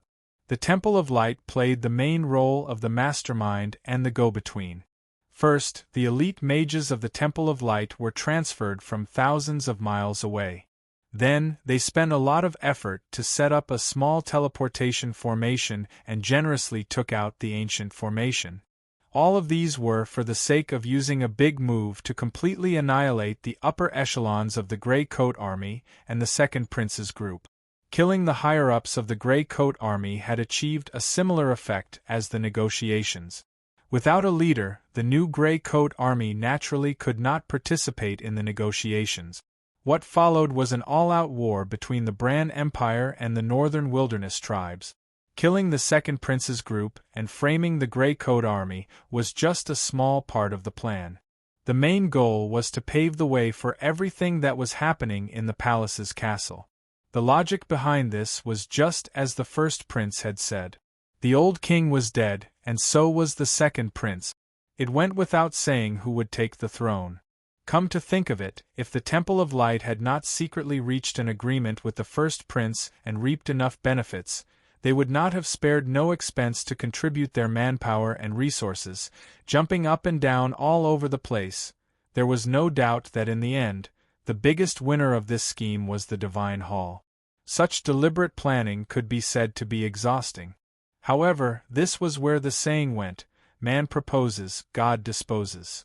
The royal palace had set up a backup plan with great fanfare, and had almost completed all the initial steps in one go. But who would have thought that this plan would have such a huge flaw from the very beginning? The emissary of depravity, Meredith's heavy sword, which was supposed to be her opening move, was unable to descend. What a mess, as the saying goes, a good start is half the battle. Now that he had made a mistake in the beginning, even if he succeeded in the end, there would be many drawbacks. This was similar to the principle of building a tall building. If the foundation was not well laid, then no matter how beautiful the building was, it would be difficult to hide the hidden dangers. However, if one wanted to know the root cause of this flaw, it would be simple to sum it up in a single sentence. It was hard to guard against a thief at home. Southeast of Red Maple Town, about 30 kilometers away, in the belly of an inconspicuous hill. Block it, damn it! Don't let them get close to the array. You still dare to appear? How dare you take the initiative to cause trouble for us? Sylvia! You're courting death. They were indeed in the middle of a cave. More than half of the hill should have been hollowed out to accommodate the dozens of robed mages and nearly 100 knights of light in standard armor. Oh, other than that, there were also 2 profound formations, one big and one small. The smaller ones looked more common, similar to the long-distance teleportation arrays in the spatial towers of some hubs of major cities. The other large formation was even stranger. It was emitting wisps of black chi, clearly not a good thing. Well, let's not talk about what it was for the time being. Seeing so many mages and knights gathered together and chose to hide in this dark cave, it was obvious that they did not want to be disturbed. But unfortunately, just by listening to the roars and roars, as well as the continuous clashing of weapons, screams, and other lively movements, it was obvious that their plan to hide was in vain. In fact, it was exactly so. In the slightly crowded cave, a group of uninvited guests, who obviously came with ill intentions, formed the most powerful arrow formation under the leadership of an abnormally fat woman. They did not reply, nor did they shout. They just waved their spears and kept attacking the 2 profound formations in the depths of the cave. Wherever the arrow formation was pointed, for a moment, the people in charge were invincible. In fact, from the scene, there was a clear gap between the 2 sides in terms of numbers and combat power. As the owner of this cave, there were long-range mages, close-range knights of light, and even a few healing priests on the periphery. The combat configuration was excellent and complete. But it should be because they were caught off guard. It was also because the woman who led the charge was really fierce. Her spear was like a dragon, sweeping, smashing, and slashing. The situation was completely reversed because of this. No matter how one looked at it, the ambushers had no advantage at all. Yet, despite facing enemies several times their size, their momentum was not reduced at all. Instead, they had the upper hand. This scene undoubtedly caused the owner of this place to be both shocked and angry. The owner of this place was a skinny old man standing beside the mysterious formation. His face was flushed red with anger, and it seemed that the color of his face was even brighter than the red robe he was wearing. It was exceptionally splendid. It was not only because of the sudden appearance of the other party that interrupted the critical moment of the arrow on the bow. It was also because of the identity of the other party. The red-robed old man almost didn't need to think about it to be sure that the reason why the other party appeared here must be because they were informed by the insiders of the temple. Wasn't it hard to guard against a thief in the house? Just as he was vexed, the mysterious array surrounded by dozens of great magicians behind him suddenly emitted a pitch-black brilliance. The hexagonal array flickered indeterminately, and waves of pressure expanded and contracted like a tide, constantly emitting a dangerous aura, causing people to feel a great sense of fear. However, right when the pitch-black brilliance gathered at the center of the six-pointed star array and formed a pitch-black pillar of air that was about to soar into the sky, a shout suddenly sounded out, and a holy and domineering spear light instantly pierced through the chaotic battlefield and numerous figures in the field. Amidst exclamations and furious roars, it accurately smashed into the pitch-black pillar. The cave shook and the ground trembled. It was like a strong earthquake, and the inner walls of the cave rustled down. The holy spear light, the dark pillar of Chi. One white and one black, even ordinary people could see that these were two extremes. Now that they were entangled together, naturally water and fire could not coexist. They violently collided with each other, causing waves of Chi. It was like a strong wind passing through the field, rolling over the heads of everyone in the field. After all, the dark pillar of Chi was formed by dozens of great mages. Its power was really amazing. With just a simple contact, it ruthlessly crushed the incoming domineering spear light. However, the thin old man in the big red robe was furious again when he saw this. He roared angrily, "Good, good, good! Sylvia, since you are sincerely looking for death, then don't blame me for not considering our past friendship." It was no wonder that the old man in the red robe was so angry. It turned out that after the domineering spear light was crushed, the dark pillar of Chi seemed to be affected as well. It once again scattered into dark brilliance and shrank back into the mysterious array. It was obvious that all the preparation just now had been for naught. And looking at the situation, it was obvious that this was not the first time this domineering spear light had done this. In this way, how could the old man in the red robe not be anxious? He waved his hand fiercely. "Except for operating the ancient transmission array, the rest of you attack with all your strength. Kill this crazy woman first." As soon as the roar fell, the situation suddenly reversed. After all, there was a great disparity between the strong and the weak. Moreover, these knights and mages were obviously not ordinary people. Previously, they should be concerned about the array and multitasking, so it was inevitable that they were afraid. Now that they obeyed the order to focus fire and attack with all their strength, the attackers were outnumbered and naturally could not gain the slightest advantage. Even the crazy woman who had been steadily charging forward, Sylvia, could not help but purse her lips in the face of all kinds of magic that came from the sky above her head. She withdrew her spear and turned from attack to defense. With her defense, the dozens of people behind her naturally had to stop in their track. Then, in a short breath, under the attacks of all kinds of magic and the continuous attacks of the temple knights, the arrow formation was like a candle in the wind, flickering and about to be extinguished. The principle of fighting with one drum, weakening with the second, and exhausting with the third was applicable everywhere, especially in a battle. Sylvia led a few dozen people, but she was able to withstand the pressure several times that of her own and break through the hinterland of the cave. It could be said that it was a miracle.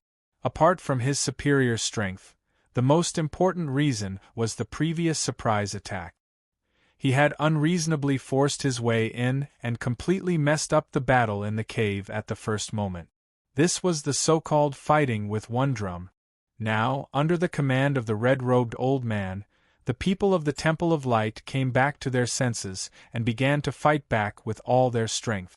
The difference in strength between the two sides was thus exposed, and the momentum of Sylvia's attack was inevitably weakened. Therefore, one could foresee that, if there were no accidents later, Sylvia's lone army that suddenly broke into the cave was destined to be annihilated, and, at least in the eyes of the red-robed old man, this was the right outcome. Therefore, after seeing that the situation on the scene had stabilized a little, the red-robed old man's expression relaxed slightly. He snorted coldly and turned his head to the dozens of mages who were surrounding the large-scale mysterious array behind him, and made a gesture to continue. The mages nodded slightly, raised their magic staffs again, and instilled the magic around them into the array in front of them. In the next moment, the pitch-black brilliance flashed again. Chapter 1066. She moved, the emissary moved. All right, the camera panned all over the place. Finally, let's return to the starting point, Red Maple Town. It's worth mentioning that whether it was the chaos in the palace south of Bran or the surprise attack in the cave 30 kilometers away, they all happened at the same time after Meredith, the emissary of the fallen, appeared. In other words, even though there was a lot of ink, there was a lot of fighting everywhere. In fact, not much time had passed. After Tang En pointed out Meredith's abnormality, everyone was stunned for a moment. When they came back to their senses, they each pondered the reason and considered if they should take advantage of this opportunity to quickly evacuate the town.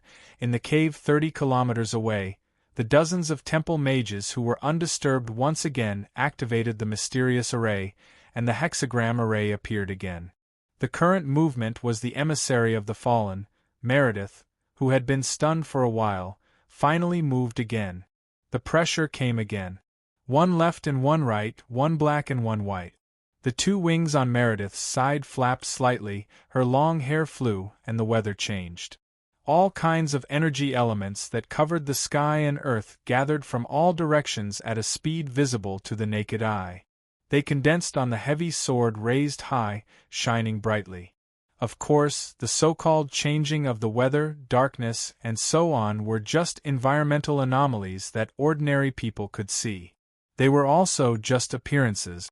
In the eyes of masters like Tang En, the meaning of these anomalies was undeniably terrifying. First of all, this was not a spontaneous gathering, but a forceful taking. The two huge black and white wings that spread out for an unknown distance gently flapped, and not only a single combat energy element or magic element was swept over. Instead, all the energy elements drifting in this area were swept up in one fell swoop and domineeringly collected. Secondly, as long as it was forcefully taken over, no matter what element it was, it would eventually be divided into black and white auras with Meredith's towering body as the boundary between the left and the right, fusing for her own use. Not to mention other things, just this method of turning the sky and earth upside down and reversing yin and yang was amazing.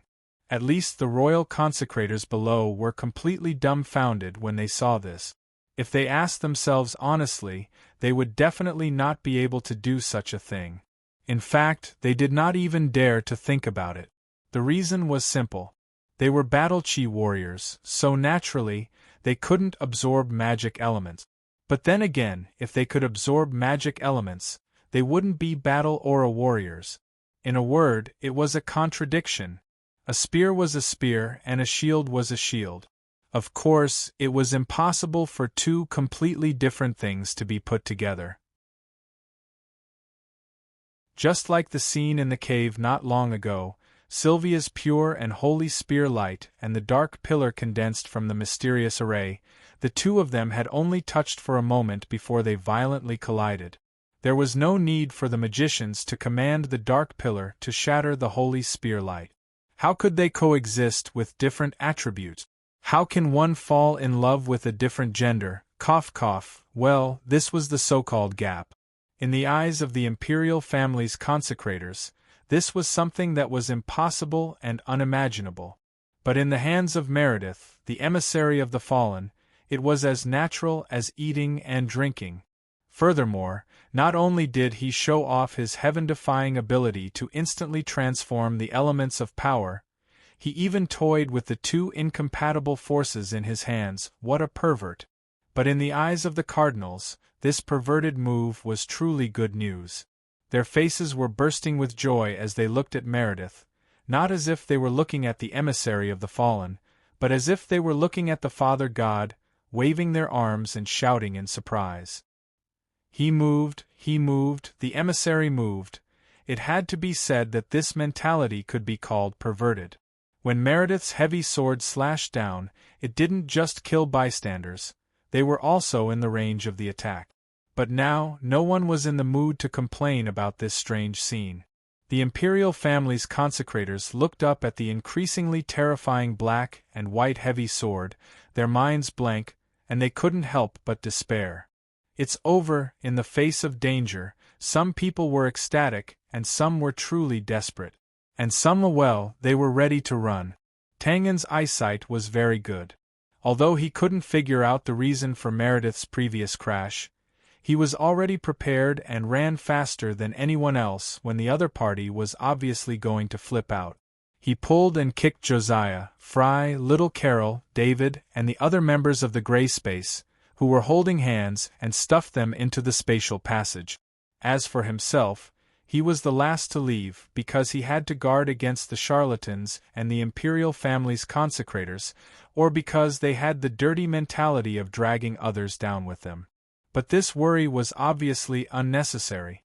Now, whether it was the crazy charlatans or the despairing imperial family's consecrators, none of them had the intention to attack them. They were either laughing ear-piercingly or staring blankly at the sky, hopelessly waiting for the arrival of destruction. Although they looked very pitiful, Tang En's heart didn't waver in the slightest. In fact, there was still time to save a few more people. At least the second prince, who was unconscious on the ground not far away, could be casually thrown into the spatial passage, but Tang En didn't have any thoughts of saving him. What kind of joke was this? He wasn't a saint. It was fine as long as he could save Josiah and the others. As for the others, they could do whatever they wanted with this mentality. When Tang En stepped into the spatial passage, he didn't look at the second prince at the side, nor did he look at the high-ranking officers of the Greycoat army below. Instead, he subconsciously narrowed his eyes and looked up at Meredith in the air, as well as the heavy sword that looked like it was going to collapse the peak like thunder. "You're here? Well, bye, I'm leaving." The light shone brightly, and the clouds moved in all directions. The speed at which the dual-colored sword fell wasn't fast, but of course, it wasn't slow either. It was also this moderate speed that allowed the people below to see every horrifying detail with their own eyes. On the left side of their line of sight, there was a dark brilliance that was as thick as ink, deep and bottomless. It spread wantonly, sweeping away the rows of clouds that bordered it. It was as if a new world had been built, a world that was at the bottom of the abyss of hell, causing people to lose all hope and despair. On the right side of their line of sight, there was a pure white light that was so holy that it was dazzling. It seemed to warm people's hearts, but in fact, it immediately distorted space and shattered the flowing clouds. Without destruction, there would be no construction. After destruction, construction would also create a new world. In this world, other than the monotonous and boring white scenery, there was nothing else. With the combination of the two, in the eyes of the people below, it was this sword that slashed down, splitting the entire sky into two, splitting it into two different worlds. And as the boundary between the two different worlds, right below the enormous and terrifying sword that fell from the sky, was Red Maple Town. Before the sword reached them, the people below held their breaths. Their blank expressions gradually turned red in pain, and the veins on their necks bulged. It seemed that, under the power of this sword, the omnipresent air had chosen to dodge, hurriedly leaving the area covered by the sword momentum, directly pushing this place into a vacuum state. And under this terrifying power that could destroy heaven and earth, and make all things retreat, a trembling and very confused question sounded. Boss, aren't we leaving?" The space channel was not a city gate, and it was not so easy to enter and exit.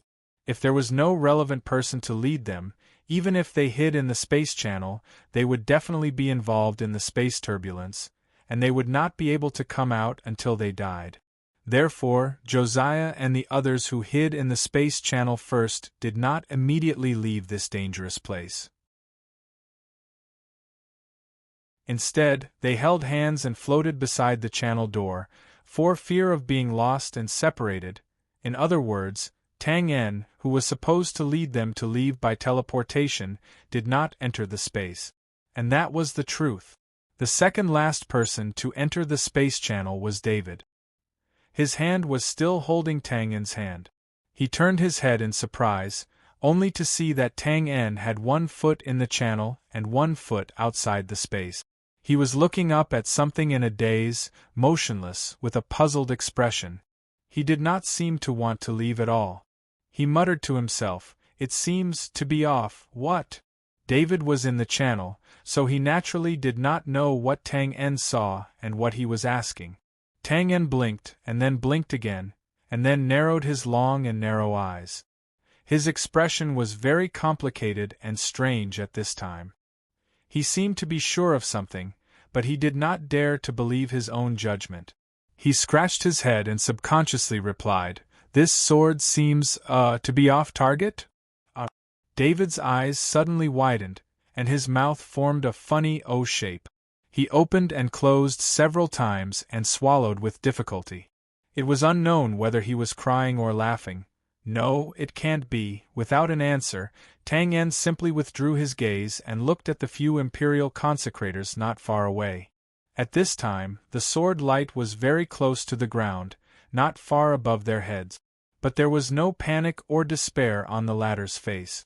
Instead, like Tang En, there was confusion, disbelief, and a little uncontrollable ecstasy. They looked at each other and paused. "Off target? It seems to be a little off target. Is it off target or not? Off target?" It had to be said that this scene was really ridiculous. The few people present, whether it was Tang En or the imperial consecrators who had the strength of void level, which one of them was not a master who had sharp eyes and experienced hundreds of battles. But now, these masters who seemed to be high and mighty in the eyes of ordinary people were not even confident in their judgment of the vertical falling point of such a huge sword light that could be seen as long as one was not blind, or more accurately, they all judged it, but no one dared to believe their own judgment. Happiness came too suddenly, and they could not accept it at all, right?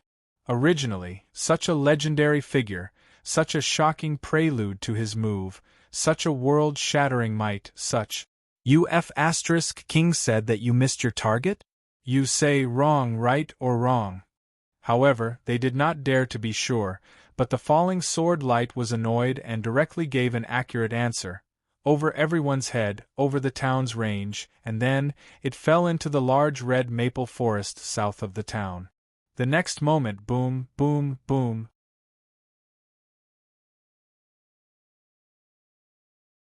Chapter 1067.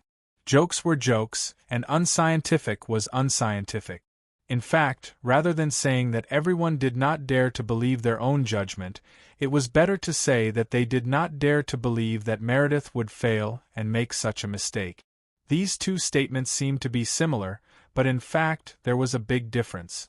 At least from the fact that Tang En would rather stay where he was and not immediately teleport away with Josiah and the others, it could be seen that although he sounded uncertain on the surface, he was actually very certain of his judgment in his heart.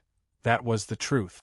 In the instant that the sword light slashed down, Tang En sensed that the sword seemed to have deviated by a bit. Don't underestimate this difference. The distance between Meredith in the air and the small town on the ground was more than 10,000 feet. With such a large distance, even if it was only a slight deviation at the beginning, when it actually landed on the ground, it would be at least a few miles of difference. This was the so-called difference of a hair, 1,000 miles of difference. Of course, the above was only Tang En's personal judgment. The actual situation could only be concluded after the dust had settled. Facts always spoke louder than words. So, when the sword light fell, the truth came boom, boom, Boom! In an instant, a strange semicircle formed by black and white light appeared on the ground, spinning and spreading. In a short breath, it was like a ferocious beast opening its bloody mouth, instantly swallowing the surrounding area and swallowing large tracts of maple forest. Countless fallen maple leaves that were as red as blood danced in the air. They were like birds that had been frightened out of their wits as they fled in panic. But they only flashed for a moment before being dragged into the strange semicircle, torn into ashes, and disappeared in the blink of an eye. This kind of terrifying power was truly in the category of cutting the sky and splitting the earth. It was like the end of the world, and mortals could only walk the path of death. Fortunately, the sword light fell in the red maple forest on the south side of the town, so it naturally could not hurt Tang En and the others who were at the center of the town.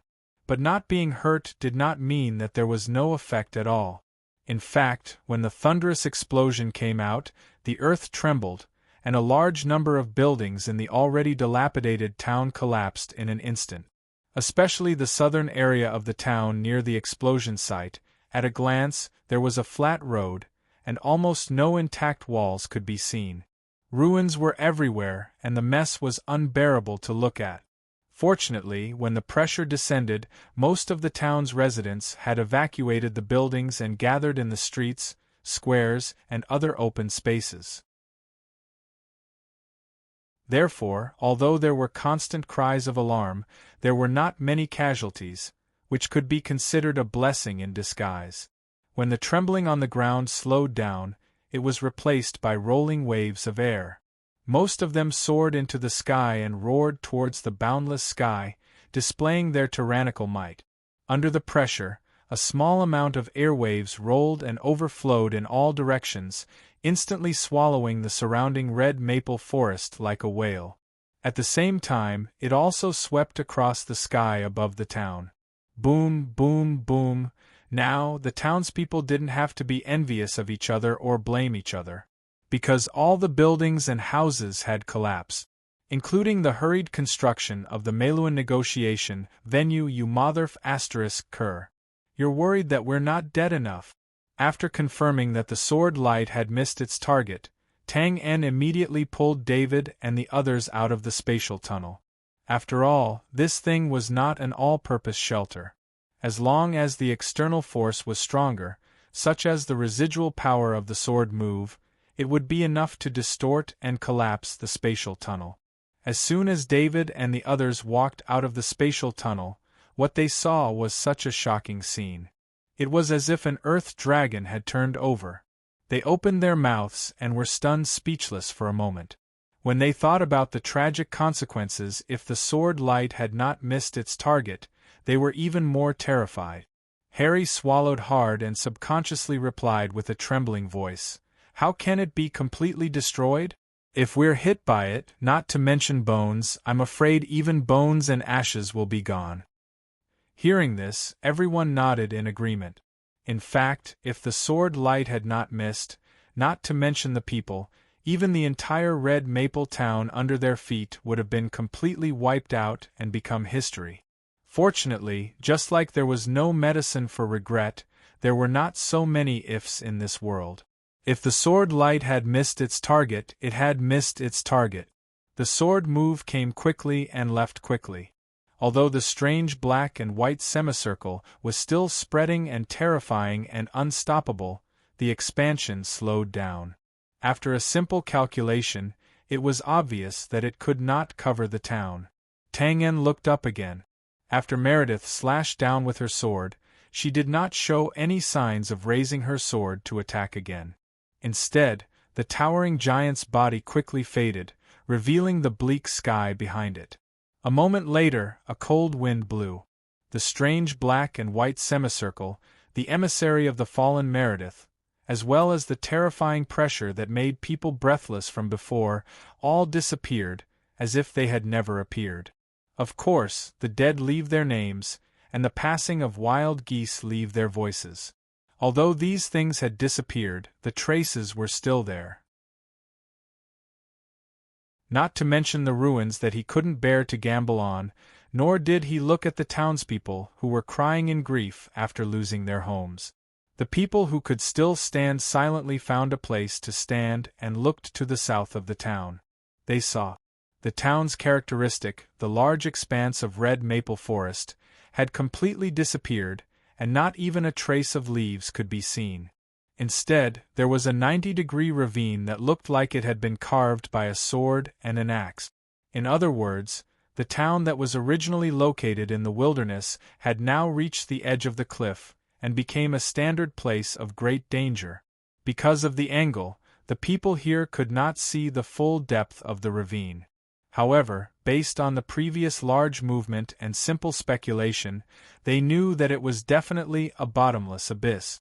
And even if they could not know the depth, just from the surface of the ravine that seemed to be endless, at least more than 10 miles long and wide, they could see the supreme and terrifying power of the sword light from before. It must be known that the entire area of Red Maple Town was only about 10 square miles. In other words, once the sword light hit the ground, the endless ravine in front of them, which was the current state of the town, light, divine, hall. Pausing after each word, a royal consecrator saw the situation and felt a lingering fear. He gritted his teeth and said, "I will remember this great hatred when we go back." Go back? Can we still go back? Cough cough.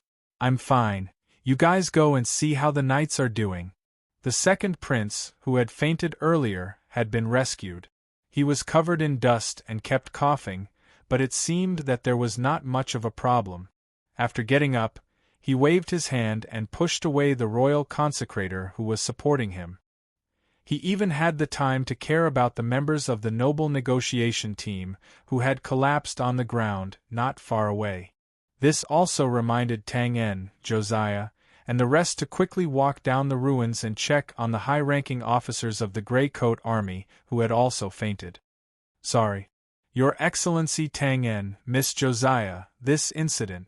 After a pause, the second prince, who was walking over, sighed and bowed. "It's my fault. I didn't know how to judge people properly and caused everyone to suffer such a disaster." Hearing this, Tang En and Josiah looked at each other, then looked at the gloomy and depressed second prince. For a moment they did not know what to say. From the words of the red-cloaked archbishops, they knew that this incident could not be blamed on the second prince. It was the result of a deliberate plan by the Temple of Light. Of course, it was impossible to say that the second prince did not have any responsibility at all. After all, they were the ones who brought him here. Although it was unintentional, they had indeed become his accomplices without knowing it. But now, Tang En and Josiah really could not blame and reprimand him. Because according to the conversation between the second prince and the red-cloaked archbishops, the second prince in front of them was really a pitiful person. Not only was he secretly schemed against by the Temple of Light, it seemed that he was also involved in the struggle for imperial power and the tragic experience of brothers killing each other. This should also be the real meaning behind the second prince's words, "Can we still go back?" After hesitating for a while, Josiah coughed softly and replied, "Ahem, Your Highness the second prince, you are too serious. You did not know about this matter. It was the Temple of Light. Miss Josiah, you don't need to comfort me." Waving his hand to interrupt, the second prince took a deep breath and said, "Regardless of whether I knew about this matter or not, the fault lies with the Empire. Yes, but don't worry. The agreement between us is still valid. The relevant funds have already been transferred and will still be handed over to the Grey Coat Army." Josiah was stunned. Looking at the second prince's serious expression, he could not help but be speechless. Twain, who was standing at the side, was also slightly taken aback when he heard this. He then nodded slightly and looked at the second prince with admiration. Putting aside their standpoints, the second prince was definitely a material for great things. His methods and mentality were all extraordinary. It must be known that this was no longer the past. To put it bluntly, whether the second prince's honorable status was still there was a problem. To put it bluntly, with the second prince's awkward status and the territory he was in, it was reasonable for the Grey Coat army to take care of him. However, it was in such a precarious situation that the second prince's first thought was to fulfill the agreement and keep his promise. Other things aside, just looking at the big picture showed that he was an extremely intelligent person. This action not only took the overall situation of the empire into consideration, but also stabilized the Grey Coat army and prevented them from attacking the south of the Bran for revenge. He also took the opportunity to build a good relationship with the Grey Coat army and establish a friendship that had gone through thick and thin together, leaving himself a way out. He believed that after this matter, even if the second prince returned to the south and the situation was not good for the throne of the empire, the Grey Coat army would be too embarrassed to loot a burning house. At least, they would not attack the second prince now. How could he not praise such a smart move that killed two birds with one stone? Of course, Josiah had no reason to reject it. After all, it was meat that was already in his mouth. Naturally, he would not give up so easily. On one side, he was interested, and on the other side, he was grateful. In the end, it was natural that they hit it off. After settling this matter, the second prince naturally would not stay in this troublesome place for too long.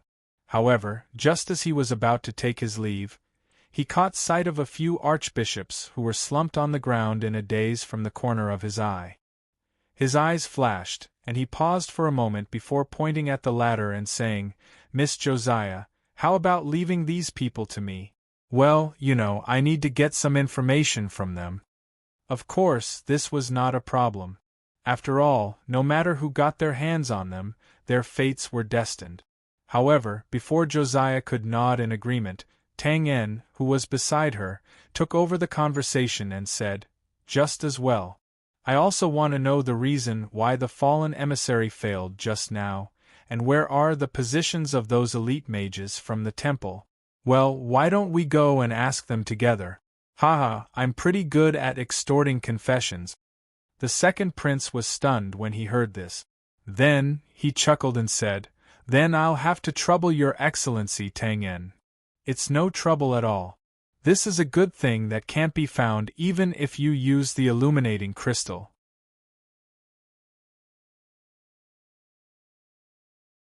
Chapter 1068. Now that she had taken advantage of the situation and picked up the loose ends, it was time to trace the cause back to the source. Whether it was Tang En's side, the second prince's side, or the few archbishops who were destined for tragedy, they all wanted to know the reason why Meredith, who was so powerful, had made such a mistake 30 kilometers away, in the middle of a cave. "Sylvia, It was still the same thin old man in the red robe, his face still red. But compared to the simple angry roar from before, there was a hint of shock and panic in his tone. He turned his head stiffly and looked at the completely destroyed mysterious array, as well as the dozens of temple mages who stood dumbfounded at the side. He raised a trembling finger and pointed at Sylvia, who was sweeping in all directions, his body trembling. After a while, he choked out his grief and indignation. "Void level? You tricked me." It was no wonder that the thin old man was so agitated and resentful. The truth was more or less the same. He had indeed been tricked by Sylvia. As for the process, it was simple. It was at the moment when the ancient mysterious array was activated that Sylvia, who was surrounded by the temple mages and seemed to only have the power to defend herself and had no possibility of counterattacking, suddenly erupted with a terrifying power that was obviously much stronger than before. She suppressed the temple mages who were caught off guard and broke out of the encirclement.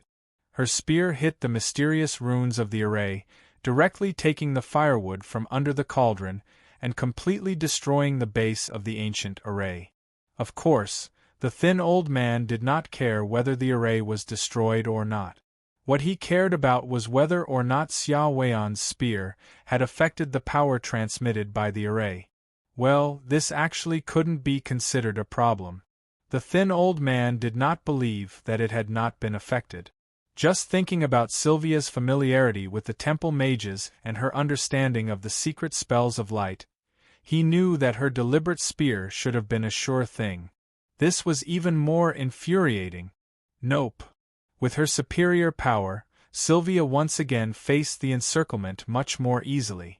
Unlike her previous charging posture, she even had the leisure to casually shrug and reply, "My power has always been like this. You were not on guard, who can you blame?" Impossible. You were clearly at the peak of the Earth realm before this. The skinny elder was about to go crazy, or at least he was about to go crazy. However, he was right.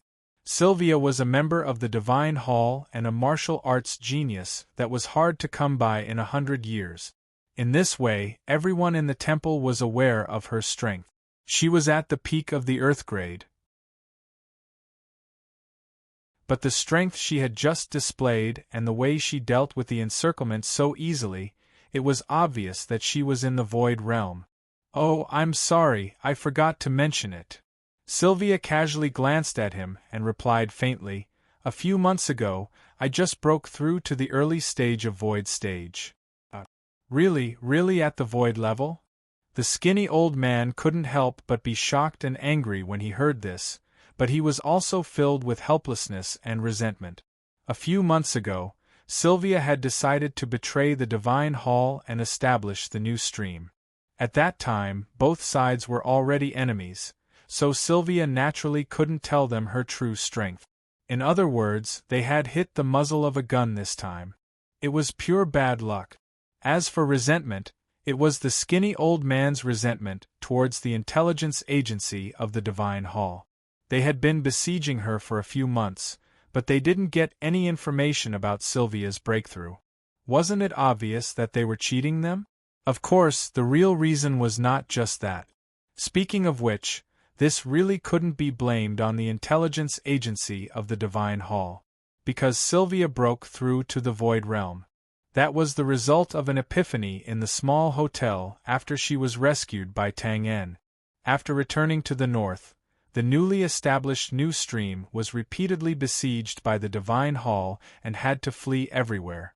Their situation was almost the same as the Grey Coat Army a few years ago. But during this period, Sylvia rarely fought with others. She didn't fight if she could, and she rarely showed up. When she went out, she took a carriage. How could the intelligence agency of the Divine Hall detect this? As for the reason, the skinny old man now also saw it in the field. Sylvia repeatedly waved her spear and led more than 10 wounded subordinates to fight and retreat. Finally, they retreated to the entrance of the cave. With one spear in hand, 10,000 enemies couldn't get through. The space was slightly opened because of this. Only then did the skinny old man notice Sylvia's bloated body and her protruding lower abdomen. His eyes widened and he instantly gasped and exclaimed, You, pregnant?" Sylvia's previous intrusion was too sudden. It was like a blitzkrieg, and as soon as she came in, she rushed into the crowd and killed everyone. In the intense battle, not only the skinny old man, but also the people of the Divine Hall besieging her didn't notice the abnormality of her body. Only when the distance was slightly opened, everyone noticed her obviously bloated lower abdomen. What this meant was self-evident. It was a bolt from the blue. The magicians and knights of light of the Divine Hall were stunned and even forgot to attack. The cave, which was still full of fierce fighting a moment ago, was strangely silent at this moment. It was so quiet that you could hear a pin drop. Xia Weian, on the other hand, was quite calm. She only lowered her hand and stroked her lower abdomen when countless gazes were focused on her. Then, she turned her head and calmly ordered the dozen or so knights who were covered with wounds behind her, "You guys retreat first." "My lady, retreat." Sylvia turned her head and lowered her eyes. She propped her spear on the ground and didn't look at the anxious subordinates who came forward to dissuade her. She said lightly but insistently, "This is my personal action. I shouldn't have involved you. Retreat. Don't let my previous efforts go to waste." After a pause, she continued, Owen should be here. He shouldn't be far from here. You all go and meet him. By the way, pass me a message. Well, let him pass it to someone. This time I saved him. Now, it's his turn to save me.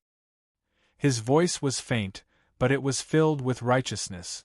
Of course, Sylvia also had the confidence to be righteous. In the current situation, Sylvia was very clear that it was impossible for her to escape the pursuit of the temple. The temple wouldn't let her go. Her physical condition didn't allow her to run for long distances. Thus, she didn't have many choices left. Of course, she could choose to commit suicide. If Sylvia was in a normal state, she wouldn't be able to accept the humiliation of being captured. She would definitely choose to commit suicide without hesitation, and it would be the most ruthless and vigorous kind. She wouldn't let the other party have the slightest chance to defile her body after death.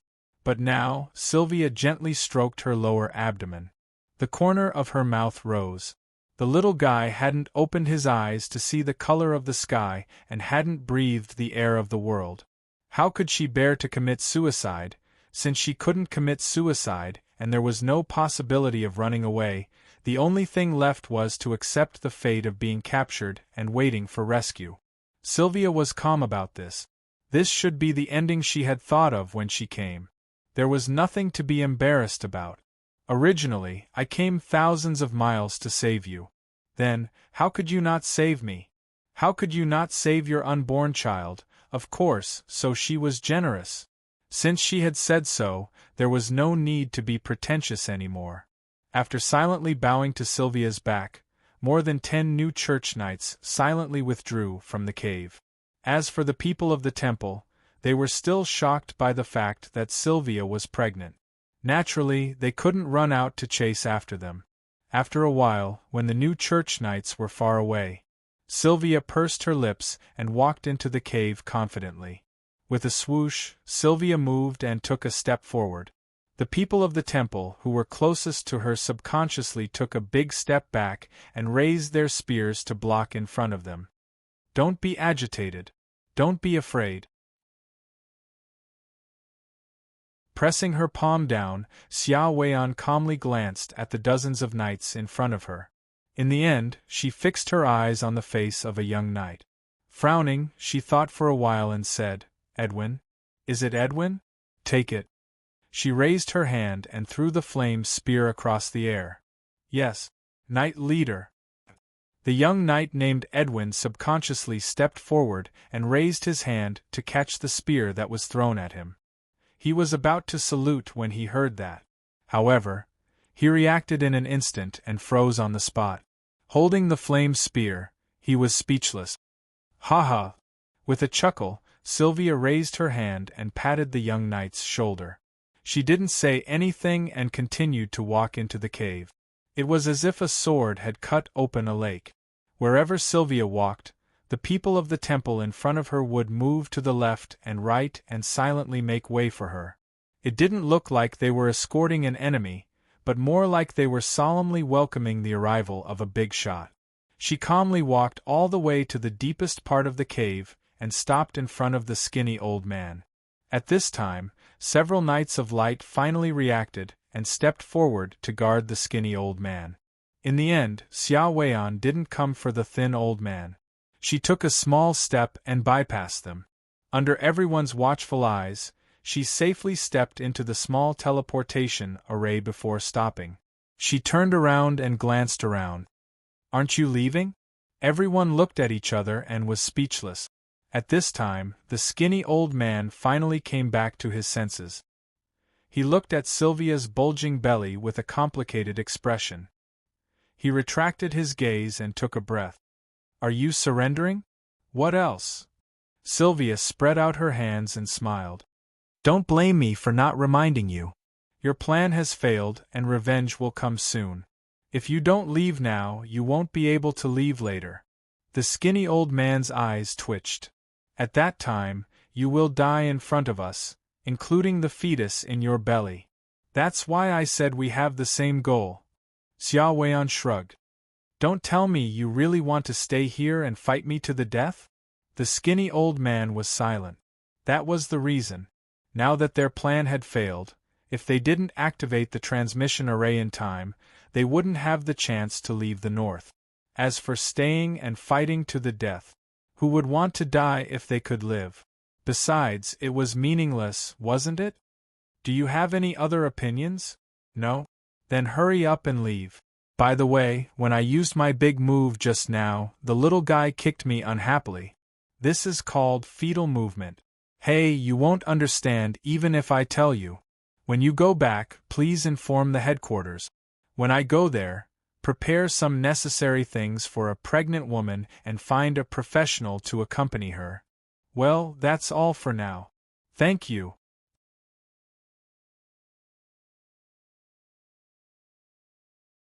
Chapter 1069. After a thrilling moment, it finally returned to silence. Since it was over, it was time to calculate the gains and losses. The Grey Coat Army was more scared than hurt. There were basically no casualties, and Josiah and Fry were spared from the misfortune of being commanders without an army. If one ignored the ups and downs of the process, this ending was not bad. After all, the Grey Coat Army had achieved their goal in the end. They had obtained the war reparations and abundant supplies that the victors deserved. Their previous efforts had not been in vain. The Temple of Light had both gains and losses. They had not succeeded in scheming against the Grey Coat Army, and had even lost a few red-cloaked archbishops. This was a loss. However, the subsequent arrangements in the capital's palace were still considered smooth. Their collaborator, the first prince, had successfully removed the obstacles and ascended to the throne was just around the corner. They had also gotten rid of the Temple of Light's greatest enemy, the sword god's right-hand man and his eldest disciple, Haida. This was a gain. As for whether the gains outweighed the losses or the losses outweighed the gains, only the person who drank the water would know whether it was hot or cold. No matter how one looked at it, the one who had suffered the most was the second prince, who had come to the north to negotiate. Not only had he been schemed against by his own brother and the Empire's greatest power, the Temple of Light, but he had almost been annihilated. The forces that had remained in the capital's palace and stood on his side were now being cleansed and attacked by the first prince's side. It could be said that it was tragic. However, there was also something to be happy about. At least his life was saved, and there was still some hope left. When he returned to the south and gathered his former subordinates, he would still have a chance of winning, of course. These were all future matters, and there was no need to talk about them now in the afternoon, at the Grey Coat Army's encampment. The Temple of Light has betrayed us? The fallen emissary Meredith? He even missed with his sword. It's so lively. What a pity, what a pity! If I had known, I would have gone with you to take a look. Sigh. After hearing the general situation of the town, Lon Shaw could not help but rub his hands in pity and sigh, looking very regretful. It was still the usual four-man group meeting, but Fry had gone to settle the frightened high-ranking generals and was not here. Therefore, Lon Shaw's words of regret were, of course, meant for Tang En and Josiah. The two of them looked at each other, speechless at Lon Shaw's gloating expression. Tang En rolled his eyes in annoyance. You call this a pity? This is called King Scary, okay. Looks like I've underestimated the moral integrity of the Temple of Gods. After pausing for a moment, Tang En suddenly thought of the little nun who was as white as a sheet of paper in the cathedral by the sea. Then, he thought of the Arch-Cardinal's cunning and hypocritical face and shook his head. He was momentarily at a loss as to how he should evaluate the church. It's a pity that they ran fast. By the time I found out the location and chased after them, I still wasn't able to wipe out the so-called elite mages of the church. It's not your fault. They came prepared. Josiah was also a little scared. He sighed speechlessly. Moreover, before the negotiations began, the Temple of Gods was so enthusiastic about pulling strings. Who would have thought that they would have such a plan? Haha, you can only blame yourselves for not being careful enough. Our tribe has dealt with the Temple of Gods for so many years. We're already used to their hypocritical method. Lan Sha chuckled and waved her hand. She was unusually calm as she added insult to injury. Then, she suddenly raised her eyebrows as if she remembered something. Oh right, you said that the Bran Empire seems to be having an internal conflict. It's not seems, it's definitely. Tang Yen shook his head and smacked his lips. When the second prince returns to the south, the internal conflict will probably be even worse. However, TSK, I really don't want him to succeed. This second prince is not simple. He's quite daring. Under such circumstances, the first thing he thought of was to continue the negotiations. It's not surprising. This is the choice that any smart person would make. Lan Sha pushed up the frame of his glasses. He raised the corner of his mouth and said calmly, otherwise, not to mention returning to the south, it would be a problem if he could even get out of the town alive. Tang En and Josiah were silent. This was indeed the case. The confrontation between the two forces was very cruel. It was not mixed with personal emotions at all. Under such circumstances, if the second prince did not make such a choice, they really did not mind killing or capturing him alive. Even if the second prince's gentle attitude gave them a good first impression, after a short silence, Lan Sha covered the teacup on the table, clapped his hands and suddenly stood up. Okay, I have to go. Twain was stunned when he heard that. Leave? Go where? The Northern Wilderness Army is here? So fast? He instantly reacted and turned to look at Josiah. The latter did not look surprised. Obviously, he knew the details better than Tang En, who had left for Maple Town a week ago. Yes. Lan Sha nodded lightly, confirming Tang En's guess. He then said with a smile, but it's not just because of this reason. Guess again. Tang En was slightly stunned. He pondered for a moment and then understood. He shook his head and laughed. I understand. So you're in a hurry to take advantage of the situation. What do you mean by taking advantage of the situation? This is called taking advantage of the situation. Lan Sha looked at him with dissatisfaction and said rather confidently, the Bran's royal power in fighting is such a good opportunity. If I can't seize it, then I'm not worthy of being the tribe's commander. Ha, wasn't that the reason? Tang En also stood up with a smile. Haha, okay. Then I wish you success in this battle and successfully take down the Bran. You really think so? Lan Sha raised his thin eyebrows and asked with a faint smile. Don't worry about these details. Haha. Okay, if Tang En really thought so, then he was a complete idiot. The reason was very simple. The Bran, the Northern Wilderness, and the Grey Coat Army were the three main forces on the Caesar continent. Among them, the Grey Coat Army was the weakest. As the saying went, how could they allow others to sleep beside their bed? Whether it was the Bran Empire or the Northern Wilderness tribes, no matter which side had the absolute upper hand, it would be an extremely unfavorable situation for the newly established Grey Coat Army. Only when the three sides were in a stalemate and cooperated with each other, this was the basis of harmony. Of course, these inside stories could be understood tacitly. It would be bad to talk about it in public. After all, Lan Sha's identity was the tribe's Royal Highness and the future Northern Wilderness Empress.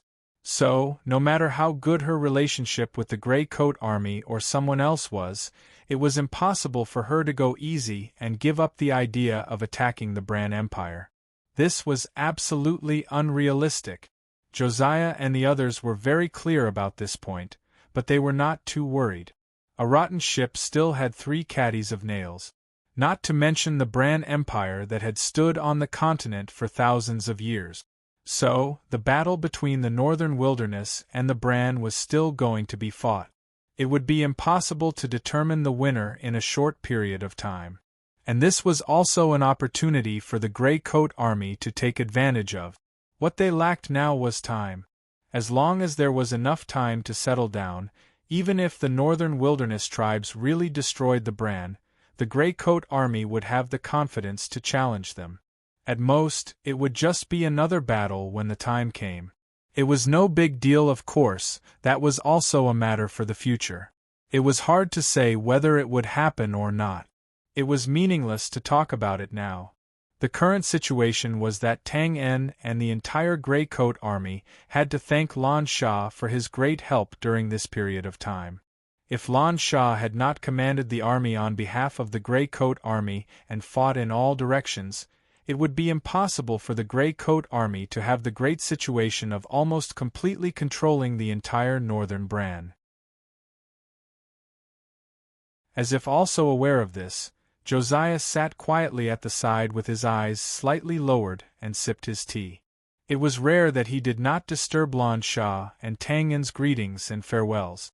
Of course, it could also be because in the past week she and Lan Sha had already said what they should and should not say in private. Naturally, there was nothing more to say now. Well, in fact, Tang En and Lan Sha did not talk for long. After all, no matter how much they exchanged pleasantries, there would be an end to it. Moreover, although Josiah did not interrupt, he did not leave either. However, just as Lan Sha smiled and nodded at Tang En for the last time, there was a hint of bitterness that was unknown to outsiders. He turned around and walked towards the door. With a creak, the door opened by itself. It was pushed open from the outside. Leader. Deputy Marshal Lan Sha. The one who spoke was Josiah's personal bodyguard captain, Victor. As soon as he came in, he looked up and saw Lan Sha standing in front of him. He could not help but be stunned. He bowed subconsciously and continued to report, "Leader, there is a group of people outside who want to see you. They say they are from the New Stream.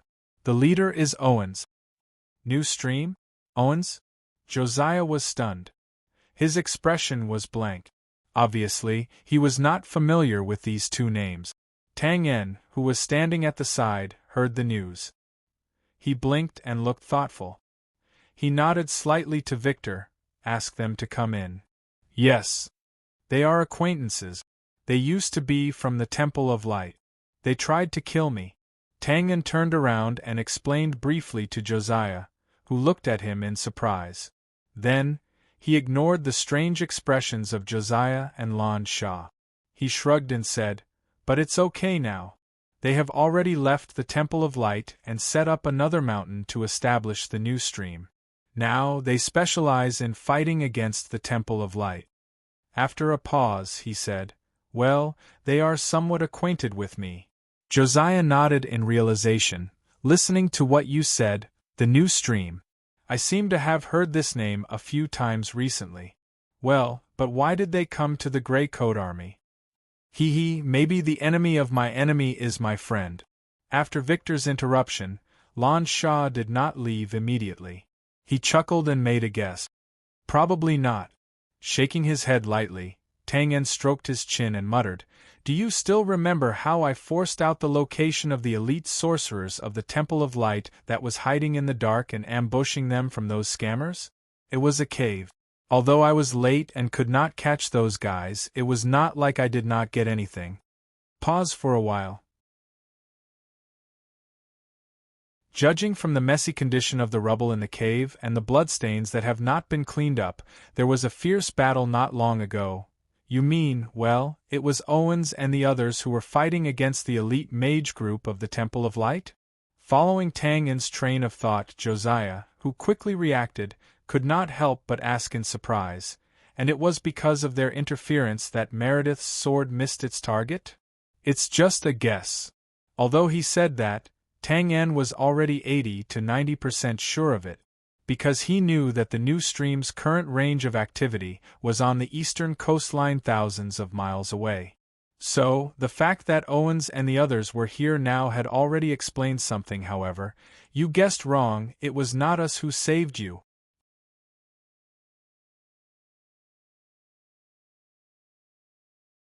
Chapter 1070. You're wrong. We're not the ones who saved you. Then, the door was pushed open again. A figure holding a gun followed behind Victor into the room. Who else could it be other than Owens, who was covered in dust and fatigue? He stood still and scanned the room. He glanced at Lan Sha and fixed his eyes on Tang En. Then, he bowed slightly to Josiah, who stood up from behind the table. I'm Owens from the New Stream. Nice to meet you, Leader Josiah. Josiah returned the greeting and smiled. You're too kind, Mr. Owens. Since you know Tang En, you're a friend of the Grey Coat Army. Please have a seat and have some tea. Owens was still polite. He gestured to Victor, who was walking towards the door. It's my pleasure. There are more than 10 of my brothers outside. They're seriously injured. Thank you for sending them to the hospital in time. Owens would like to thank you. Josiah looked at Victor in surprise. Victor nodded and explained, most of them are external injuries. They've been sent to the casualty barracks to be bandaged. Okay. After a short pause, Josiah suddenly thought of something. He looked at Owens hesitantly and guessed, their injuries are because of us? Owens nodded and then shook his head slowly. That's right. But I'm not the one who led them here. It's Sylvia, right? Tang En frowned and walked closer. It was not hard to guess. Since he was sure that the rescuer was from the New Stream, it was no longer a problem for Tang En. The Flower of Nights, Sylvia? Needless to say, Sylvia was quite famous. Whether it was Josiah or Lan Sha, who was from the northern wilderness, they had all heard of it. The latter looked at Tang En with a strange expression. When she first met Tang En in the northern wilderness, Tang En was chased by Sylvia for thousands of miles. With such a relationship, why would Sylvia come to save him? Owens glanced at Tang En and smiled. He seemed to be quite satisfied with the latter's reaction. But he didn't answer directly. Instead, he sighed. The New Stream has already received the news that the Divine Hall wants to use this negotiation to plot against you. But, well, Xia Weian had kept this information from the public. Perhaps she was worried that everyone would disagree, so she didn't discuss it with them. She casually made up a reason and led more than 10 riders over from thousands of miles away. Oh, this idiot. When I realized it and chased after her, it was already too late. After a pause, Owens looked at Tang En and Josiah, who were in a daze. He smiled bitterly and shook his head. When Meredith, the emissary of the fallen, appeared, I was already nearby, but I was still one step too late. But, well, since you are all safe and sound, it means that she did succeed, right? The sword missed its target. So, it was really Her Excellency Sylvia who saved us. Josiah, who finally figured out who the savior of the Grey Coat Army was very excited. He subconsciously looked out of the door and asked eagerly, "Where is Her Excellency Sylvia now?" Such a big favor, of course she should be treated with courtesy and gratitude by the Grey Coat Army. Tang En couldn't stay calm. He had guessed it, but when it was confirmed, he still felt different. He knew where the New Stream's territory was now, and he knew that Owens was not exaggerating when he said thousands of miles away. The actual distance was more than thousands of miles. Where is she? Injured? Recalling that Owens had said that more than 10 of his brothers were seriously injured, Tang En's face changed, and he asked hurriedly, "I don't know if she is injured or not." Owens was expressionless. "I only know that she was captured by the temple." "What? Impossible." Not to mention Josiah's shock, Tang En shook his head subconsciously and denied it without thinking. His eagle-like eyes stared at Owens and he frowned. "I know Sylvia's character very well, and you know it even better. How could she be captured? Impossible. If it was before, of course I knew it was impossible, but now it is the truth." Owens didn't look away. He also stared at Tang En and Josiah and said solemnly, "Before she was captured, she asked the injured brothers to pass a message to me. She also asked me to tell you that this time she saved you, and now it's your turn to save her." Tang En stared at Owens's expression for a while, and it didn't seem to be fake. He took a deep breath and said seriously, "Where will she be imprisoned?" "The temple headquarters." Based on her level and the hatred of the temple, She can only wait for her trial in the temple headquarters. No problem, Your Excellency Owens. Please rest assured that the Grey Coat Army will do our best to save Sylvia. Josiah, who came back to his senses, expressed his position without hesitation. Owens shook his head gently and there was no joy on his face. It's not enough. It's far from enough. What's not enough? There's not enough time to rescue her. She is now in the temple headquarters, and her life is in danger.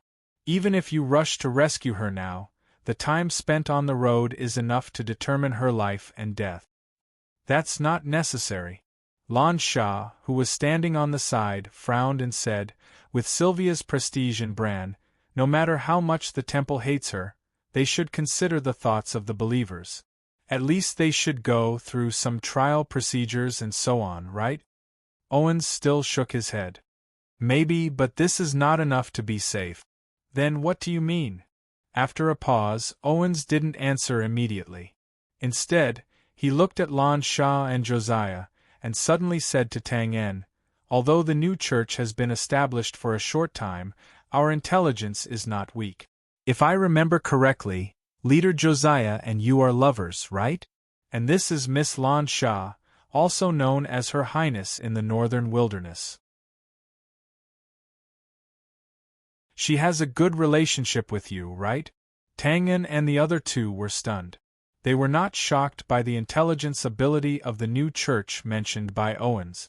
After all, from the fact that the other party knew about the temple's plan earlier, it was clear that the intelligence ability of the new church should be in the same vein as the temple. Both were extraordinary.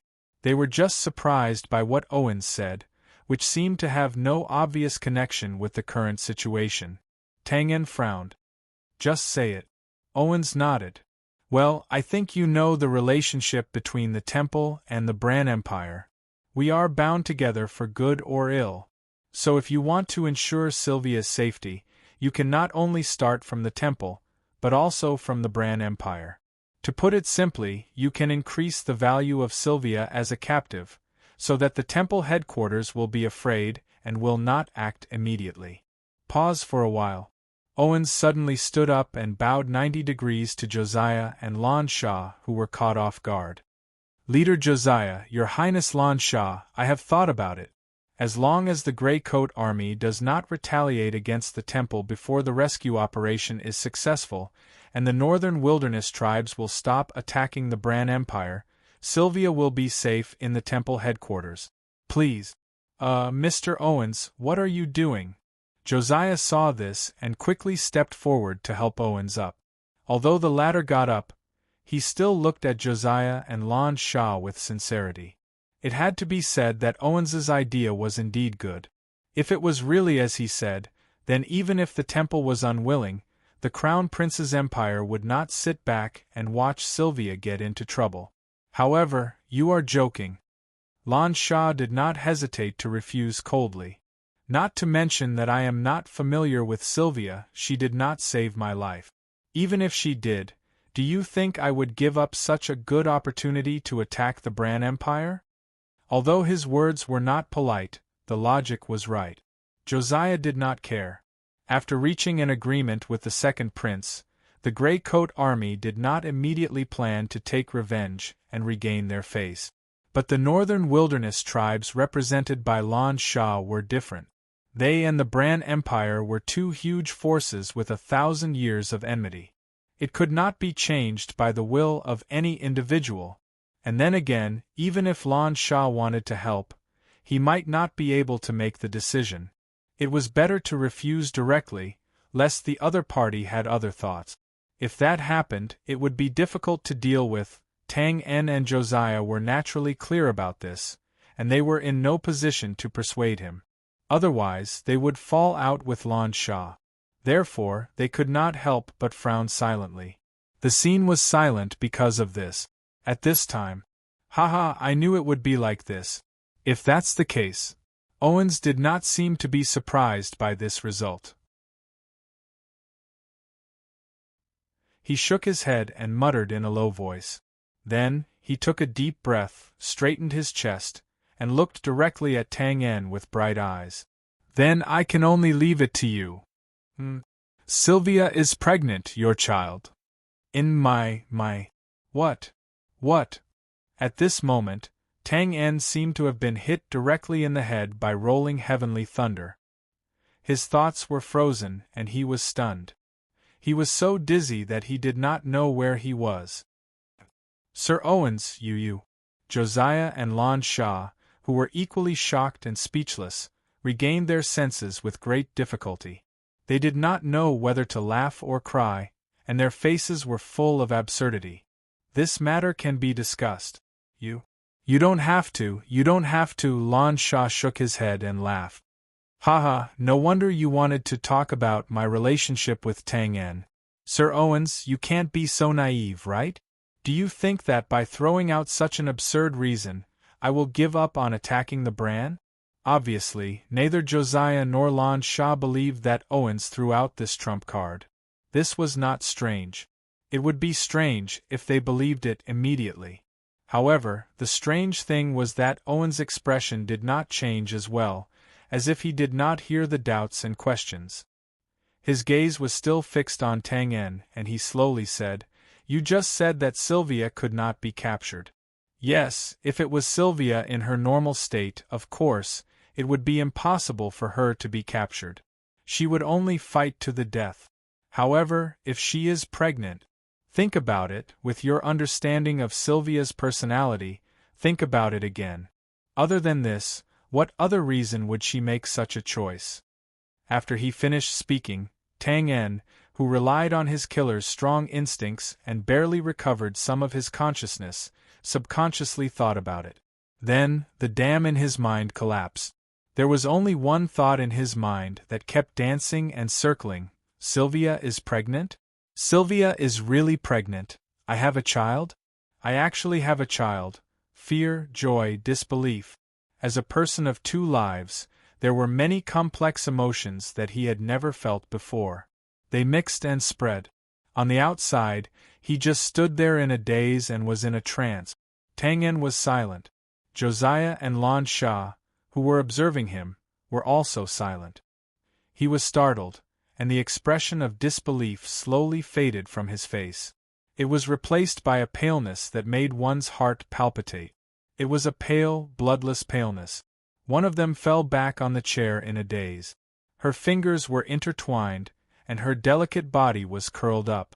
The other one held her forehead and staggered back as if she could not bear the blow. Finally, when she was close to the wall, she was supported by Bamitu, who appeared out of thin air. There was a dead silence in the room. No matter how intense the emotional fluctuations were, there was not a single ripple. It was quiet and silent.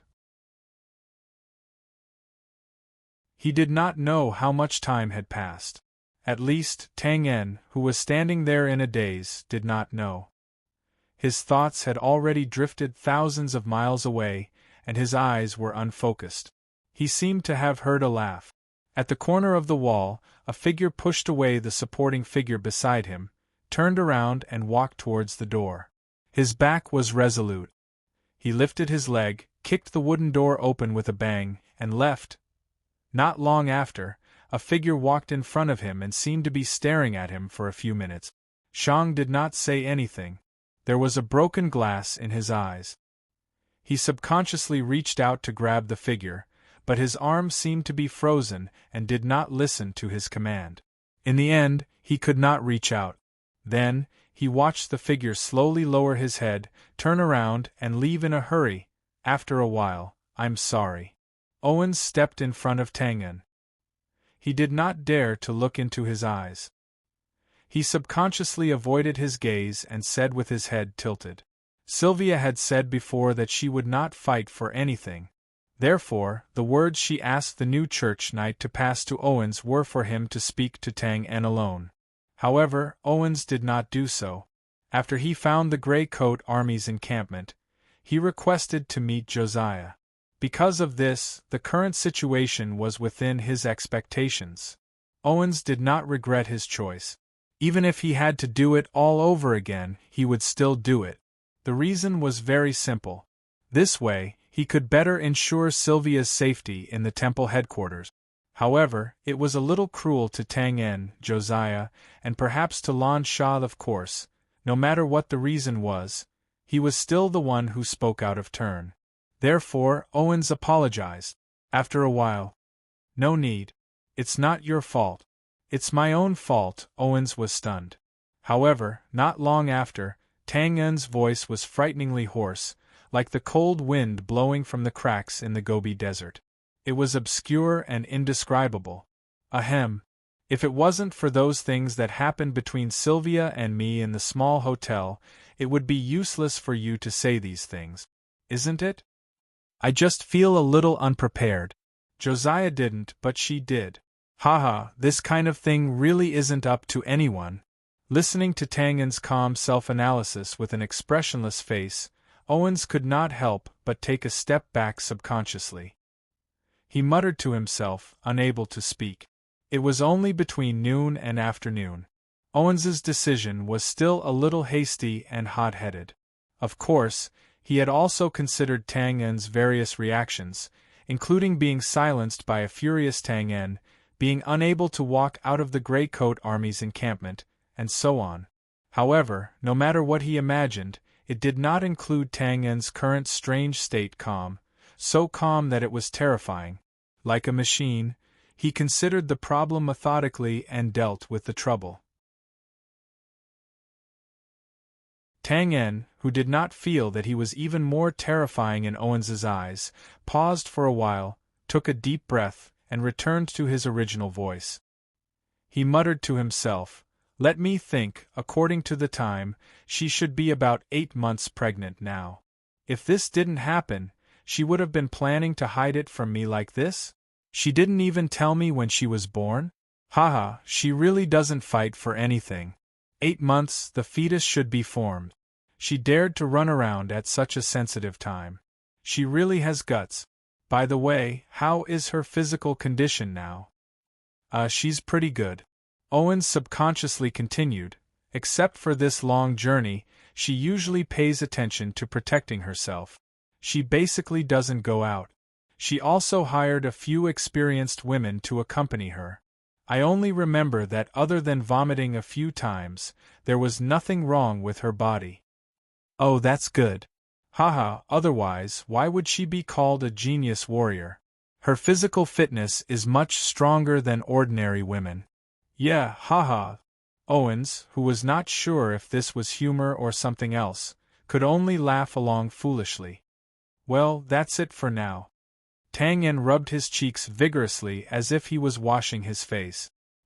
He seemed to have completely recovered and nodded politely to Owens. "You are more familiar with the temple headquarters than I am. Tonight, no, tomorrow morning, you will go to the south with me. Is there a problem?" "No problem." "Well, what should you prepare?" "You can go to Victor, the person who brought you into the station just now. Just tell him." He raised his hand and walked out of the door.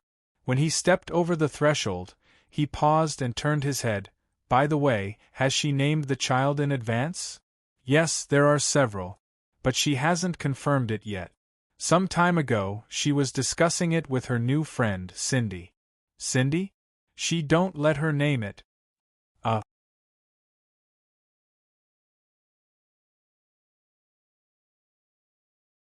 Chapter 1071.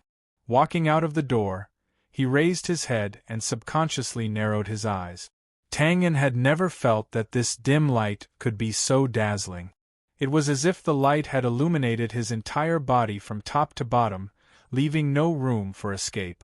Even the thoughts of shame and guilt had nowhere to hide. Unconsciously, he wanted to avoid it.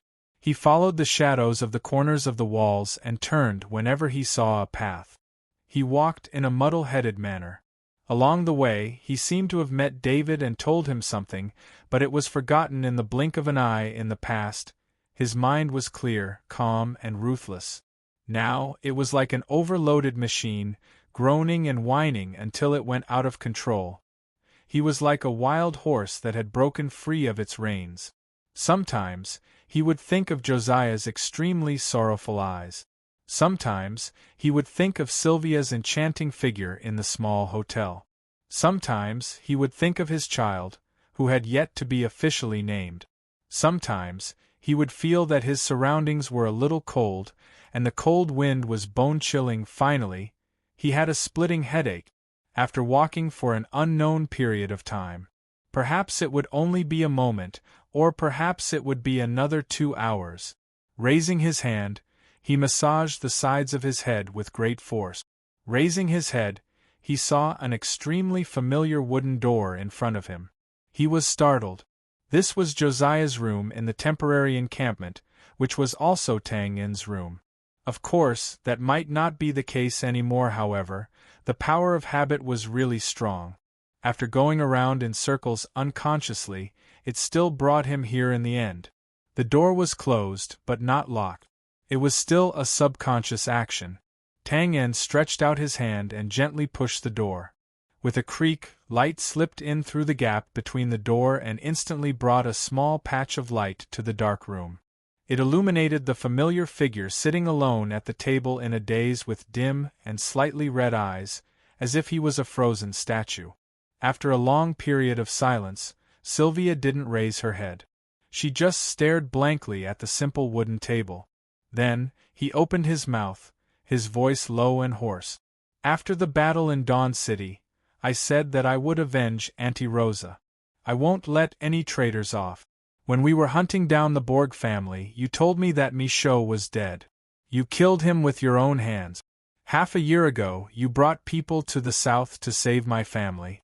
The person who escorted my father and mother back was wearing a silver mask. Was that Michaud?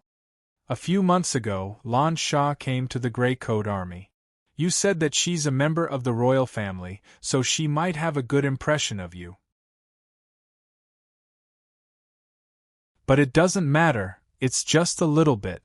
I do have a good impression of her. She came to me and said that she could help the Grey Coat Army deal with the Bran and help us take over the entire Northern Territory. Your request is for me to leave you. Sylvia, I've heard you talk about her before, but you don't talk about her often. She's the one you don't talk about often, but she's the one who's closest to you. She's pregnant with your. She paused for a moment, then lowered her face even more to avoid the light, and buried her face in her golden brown hair. He muttered in a low voice. I don't want to bring up old scores. In the past, when I was in Lian City, I didn't like banquets because I didn't like to listen to those noblewomen harping on old scores and scolding those who betrayed me. Wasn't that their choice back then? Since he had already made his choice, he would have to bear the consequences, right? I didn't expect that one day I would become the kind of person that I hated the most back then. But what else do you want me to do? Do I agree to let you save Sylvia? Go, I agree, I'm sincere. Without stepping into the house, Tang Yen left in a daze again. This time, he didn't go far. He sat on the roof in a daze. During this time, he didn't say a word. What else could he say? Was he sorry? Did he have the right to say that? In the end, it was just retribution where there was cause and effect, and only when there was effect would there be cause. He brought it upon himself, so he couldn't blame anyone else. After a while, David leaped onto the roof and walked over. The blue tiles under his feet creaked, but he couldn't make Tang Yen, whose facial features were extremely sharp, move at all. Boss, we couldn't catch up. Miss Lan Sha is no longer within the range of the encampment. She should have left with Bamatu and returned to the tribal army. Under the premise that Sylvia had to be saved, Owens's two suggestions were very reliable. There was no need to talk about the Grey Coat Army. They didn't have any immediate plans to take revenge. As for Josiah himself, although he was filled with hatred now, he couldn't do anything to not help his benefactor and instead harm her. The most likely possibility was that he would ignore it. In this way, the problem was focused on Lan Sha. Unfortunately, the latter was probably heartbroken and had left without saying goodbye, not giving them any chance to discuss it. There was no response. Tang Yen was frozen in his sitting position as he looked at the setting sun in the west. He was silent like a statue. After waiting for a moment, David sighed inwardly and left quietly. When he landed on the ground, Harry, Luke, and the other members of the Grey Space immediately surrounded him and asked anxiously, "How was it?" David sighed and shook his head. Sigh. "I knew it would be like this. This kind of thing can't be hidden forever. Why don't we help persuade him?" "David, didn't you meet Leader Josiah the earliest and have a good relationship? Why don't you give it a try?" "I want to try, but how do you think I should persuade someone who knows? Also, Josiah is so smart. He must have guessed that we knew about this long ago, but didn't tell him." "That's true. Then what should we do now?" "What do you mean, what should we do?" "I think we should just do our own thing. Outsiders can't help with this kind of thing. It'll only make things worse." "That makes sense. Let the boss handle it himself. If the boss can't do it, then there's no point in us being anxious." After a pause, David suddenly reacted and looked at Harry in surprise. You seem to be quite experienced." Hearing this, Harry immediately became smug. Of course. Don't you know who I am? Then why don't you analyze it?" "What's there to analyze? The boss is definitely in the wrong." Harry didn't hesitate and said eloquently, "I saw that something was wrong before. Other than Sylvia, do you still remember that Lena? She's obviously interested in the boss too. Unfortunately, the boss can't see clearly because he's involved. He's usually so smart, but he couldn't see it. TSK, that's why I said this kind of thing would happen sooner or later. Sigh, it's all because Leader Josiah has no experience. He's focused on developing the Grey Coat Army and neglected the boss. He didn't watch over the boss, which led to a big mistake." Cough, cough, Harry. Don't interrupt. Let me finish. "Well, to be honest, the boss's appearance is a little ordinary. It's completely not the word handsome. But he couldn't stop boss from being so strong and skilled in saber technique. He's also quite humorous and has a good personality. Of course, girls won't have any thoughts when they first meet this type of man. But after a period of contact, it's over. To be very responsible, it's over. Hee, just like me." After saying a lot, he patted his chest. Harry's expression was one of exultation. Because of that, he didn't notice the glances that David and the others were giving him. "Anything else?" "Of course there is. Believe it or not, I have evidence. Sylvia and Lon Shaw are living examples. Look at their relationship with the boss. Sylvia used to be enemies with the boss. As long as they met, they would fight. They couldn't wait to stab each other to death. Not to mention Lon Shaw. The boss is from the Bran. She's from the Northern Wilderness. She's even the princess of the Northern Wilderness. Just this point, tell me, other than the boss's inner charm, what else could attract her to shamelessly give birth to the boss's child?" Cough, cough. "Harry, don't talk nonsense. The one who gave birth to the boss's child is Sylvia, not Miss Lon Shaw." Harry paused and then waved his hand carelessly. It's the same. It's just a matter of time. Damn, Josiah should choose to leave and let them be? What a waste. No matter what, Josiah is the real deal. What kind of woman would let go of her man and watch helplessly as the bastard, cough, cough, helplessly watch as another woman surpasses her and snatches her man? Harry looked righteous and then changed the topic. "However, it's useless for us to talk about this. We have to see what Josiah thinks. After all, it's already happened. The child is about to be born. Under such circumstances, the possibility of the boss choosing to let go is very slim. Don't talk about the boss. Let's let you choose. David, you.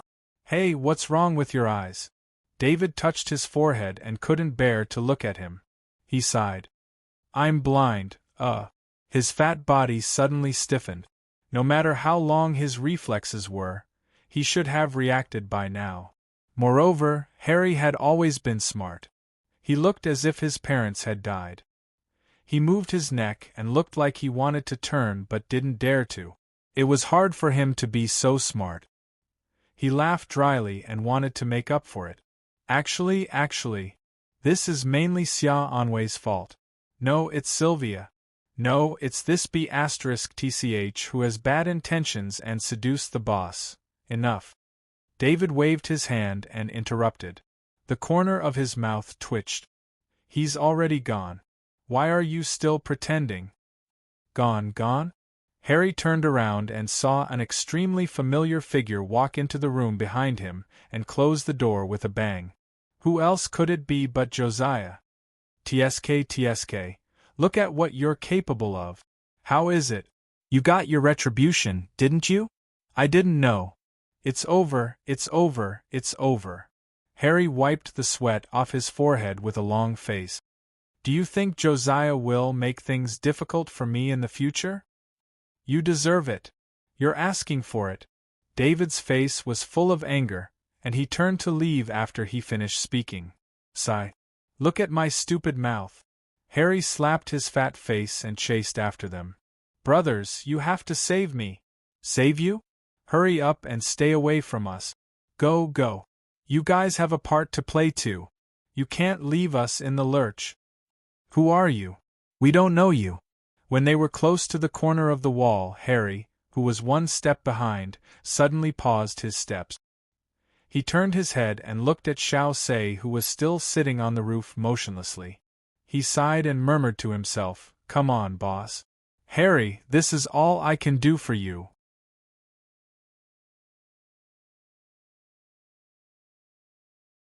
Chapter 1072. The next day, the morning light shone and the night mist drifted. Tang En remained in the exact same position, sitting on the green tiles of the roof for the whole night, welcoming the first ray of light in the morning. His exposed clothes were already soaked and clung to his body, bringing with them the bone-piercing cold of the night. Even his eyebrows, eyelashes, and sideburns were stained with a thin layer of frost. From afar, he looked like an ancient bronze statue, full of coldness and vicissitudes. Only his eyes, which had not closed for the whole night, were no longer in a trance. Perhaps it was because he had enough time to reflect and adjust. Tang En's eyes had basically returned to calmness. At least on the surface, it was as quiet as ice water. As for whether there was anything hidden under the ice water, it was unknown. At this moment, an opened wine jar with a faint wine fragrance appeared in front of Tang En out of thin air. "I guess you need this right now." Since Tang En had regained his calmness, with his keen perception, the only person who could appear out of thin air around him could only be Bamitu, who had left and returned. Shaking his head slightly, Tang En opened his mouth and spoke for the first time since he sat here. His voice was hoarse. "We still have to hurry. It's just a jar of wine to moisten your throat. It won't cause any problems." After a pause, Tang En raised his hand and took the jar of wine. "Thank you. There's no need."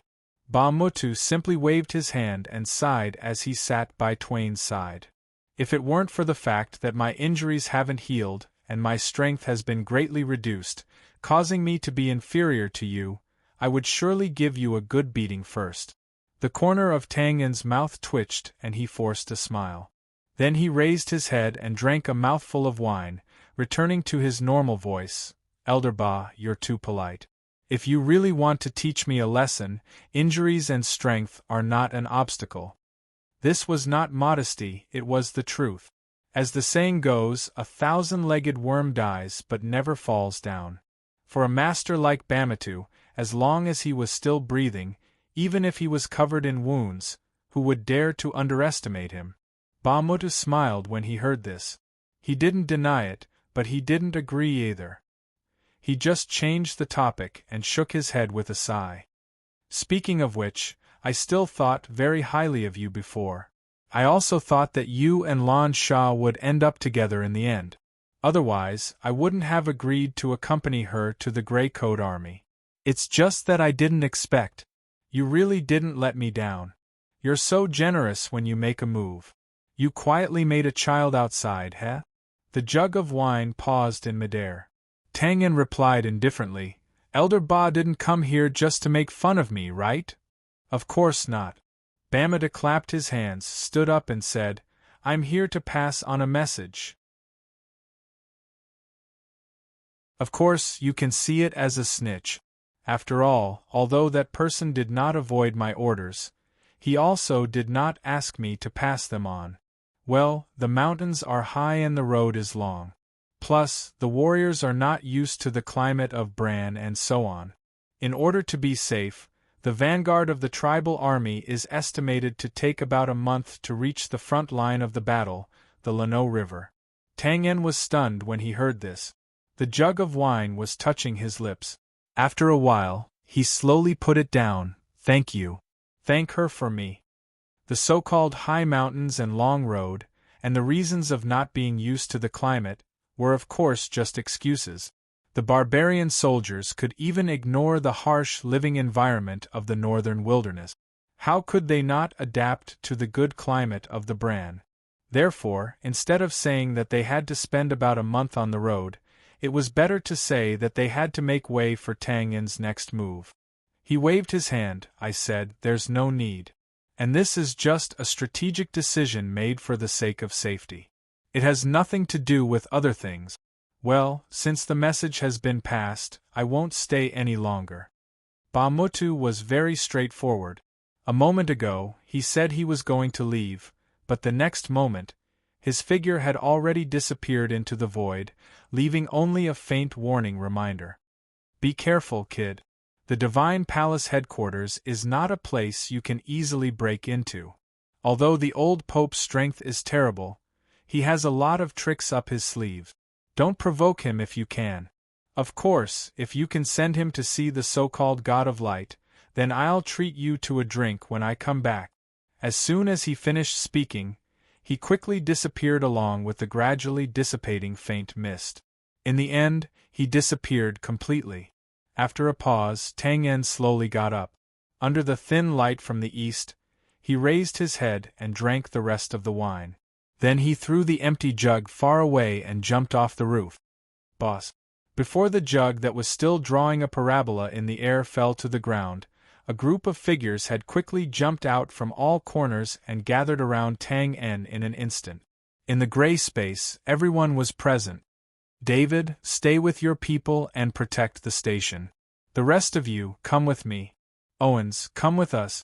Little Carol, what are you doing here? Go accompany your sister Josiah.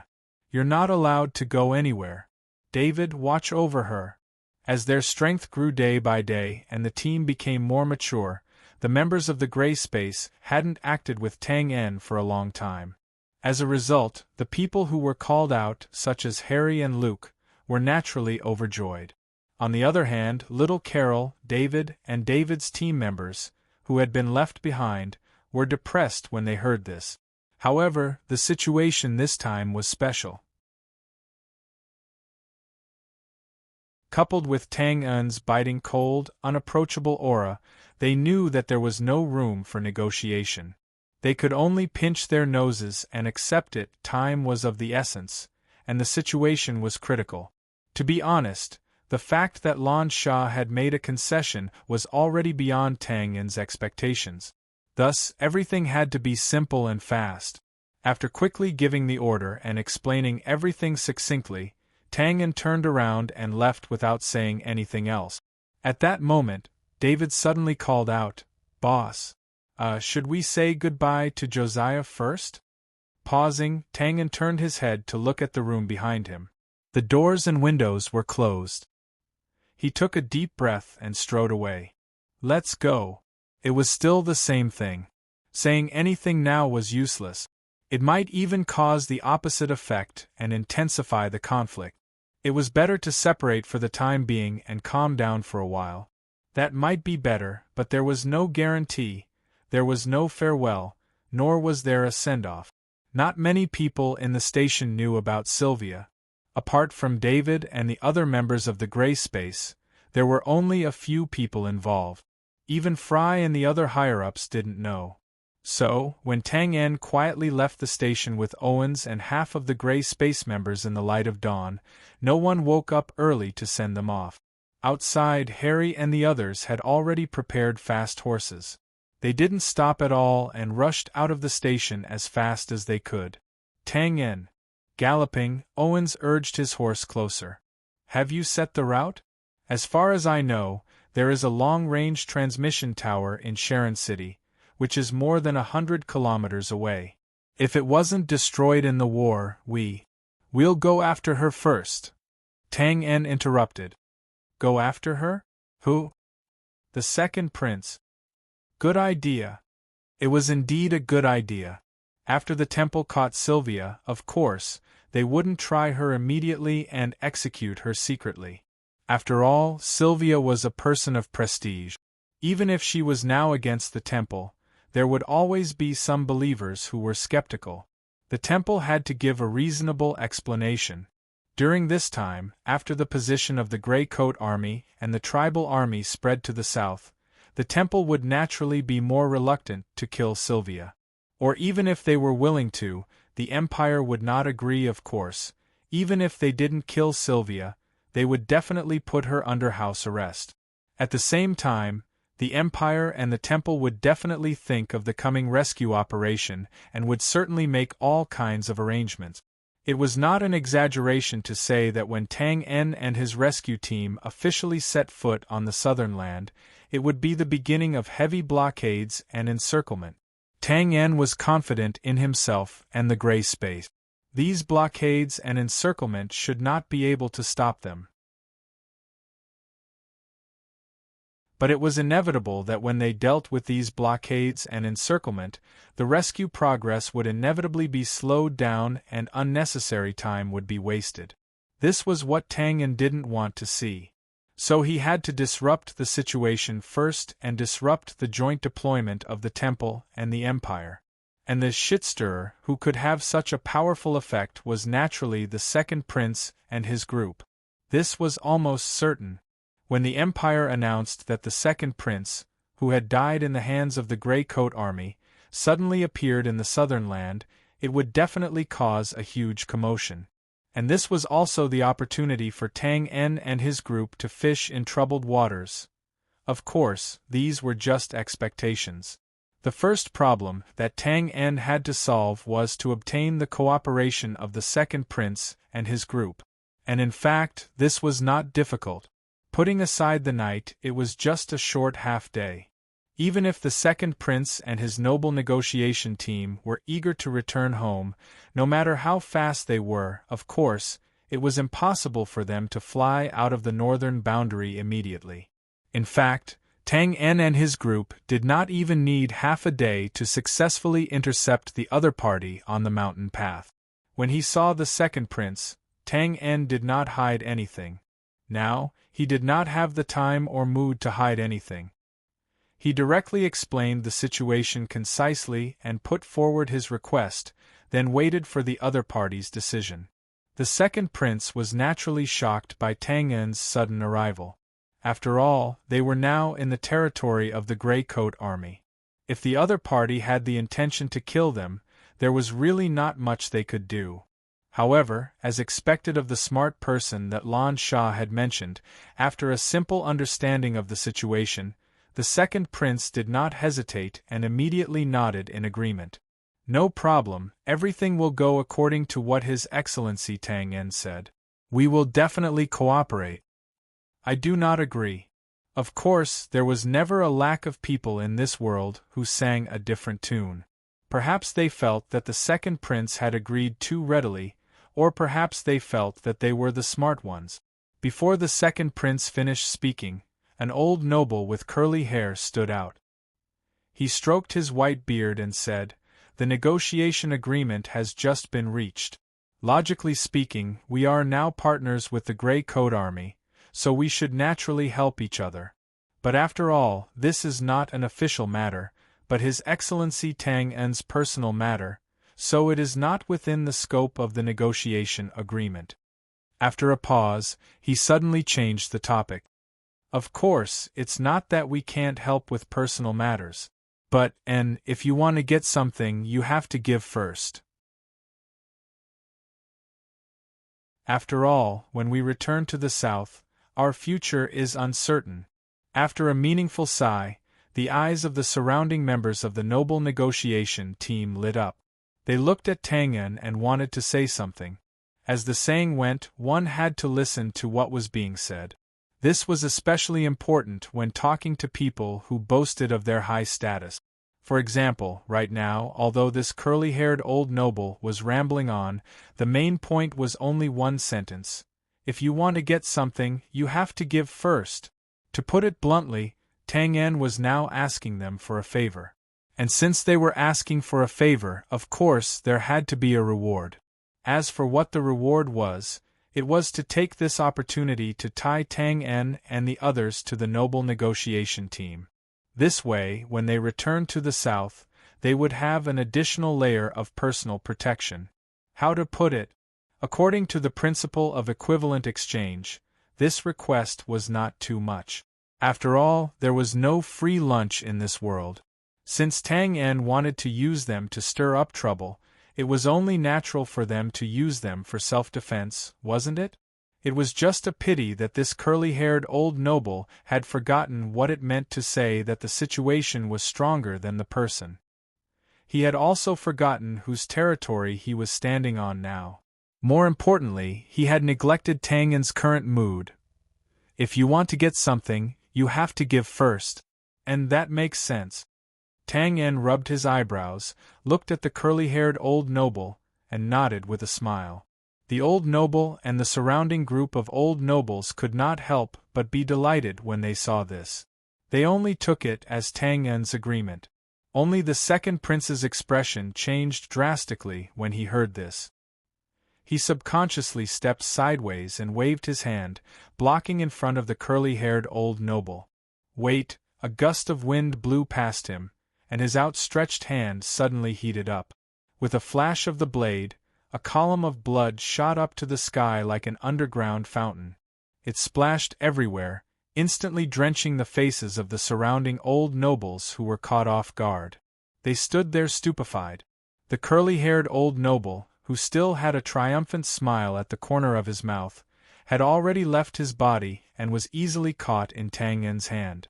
He turned his head sideways and glanced at the few royal consecrators who had just stepped forward and raised their hands. His gaze was as cold as ice. When the latter saw this, they looked at each other and smiled bitterly. They quietly put down their hands and retreated behind the second prince again. He retracted his gaze and lifted his foot to kick. The headless corpse flew into the ravine beside the road. Tang En half-turned and held the curly-haired head. He looked at the stunned nobles with a calm expression. Now, who agrees? Who opposes?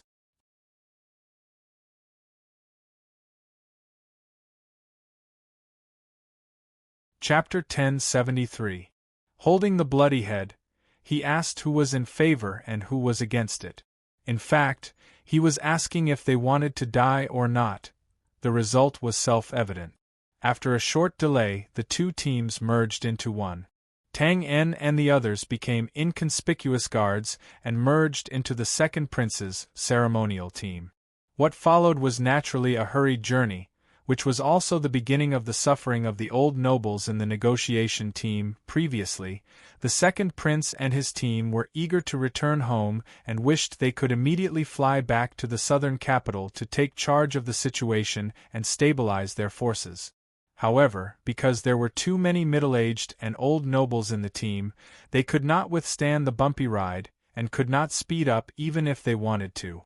However, now that Tang En was in charge of the team's journey, he did not have time to waste on this. He immediately ordered to abandon all the extravagant carriages, gorgeous ceremonial teams, and other unnecessary things and change them to fast horses to increase their speed. This move naturally took the lives of those old nobles. They had lived like princes for most of their lives, so when had they ever experienced such a harsh battle? Just a bumpy ride on horseback, and the young second prince's face turned pale, not to mention those old nobles who were already old. They felt as if their bones were broken and their bodies were numb. Even so, the demon called Tang En still had an undisguised dissatisfaction on his face and urged the team to speed up again and again from time to time. Seeing this, the old nobles dared not speak out. Although they were cursing and slandering in their hearts, Looking at the bloodstains on their clothes that had not yet dried, their courage disappeared. They could only grit their teeth and hold on bitterly. They now completely understood that identity and status did not matter here. Once they fell behind, the demon would definitely abandon them without hesitation. When that time came, thinking about the territory under their feet, falling behind was undoubtedly no different from committing suicide. In fact, these old nobles still did not fully understand. Although it was painful to follow Tang En, this pain was only temporary. With Tang En leading the team, all the long-distance teleportation portals in the north were naturally at his disposal. In other words, they did not need to experience the painful journey through the night, and the time to return to the south would be greatly shortened. More importantly, the sooner they returned, the less damage they would suffer in the south. From a certain point of view, this was actually Tang En's imperceptible contribution when he borrowed the help of the second prince and his entourage.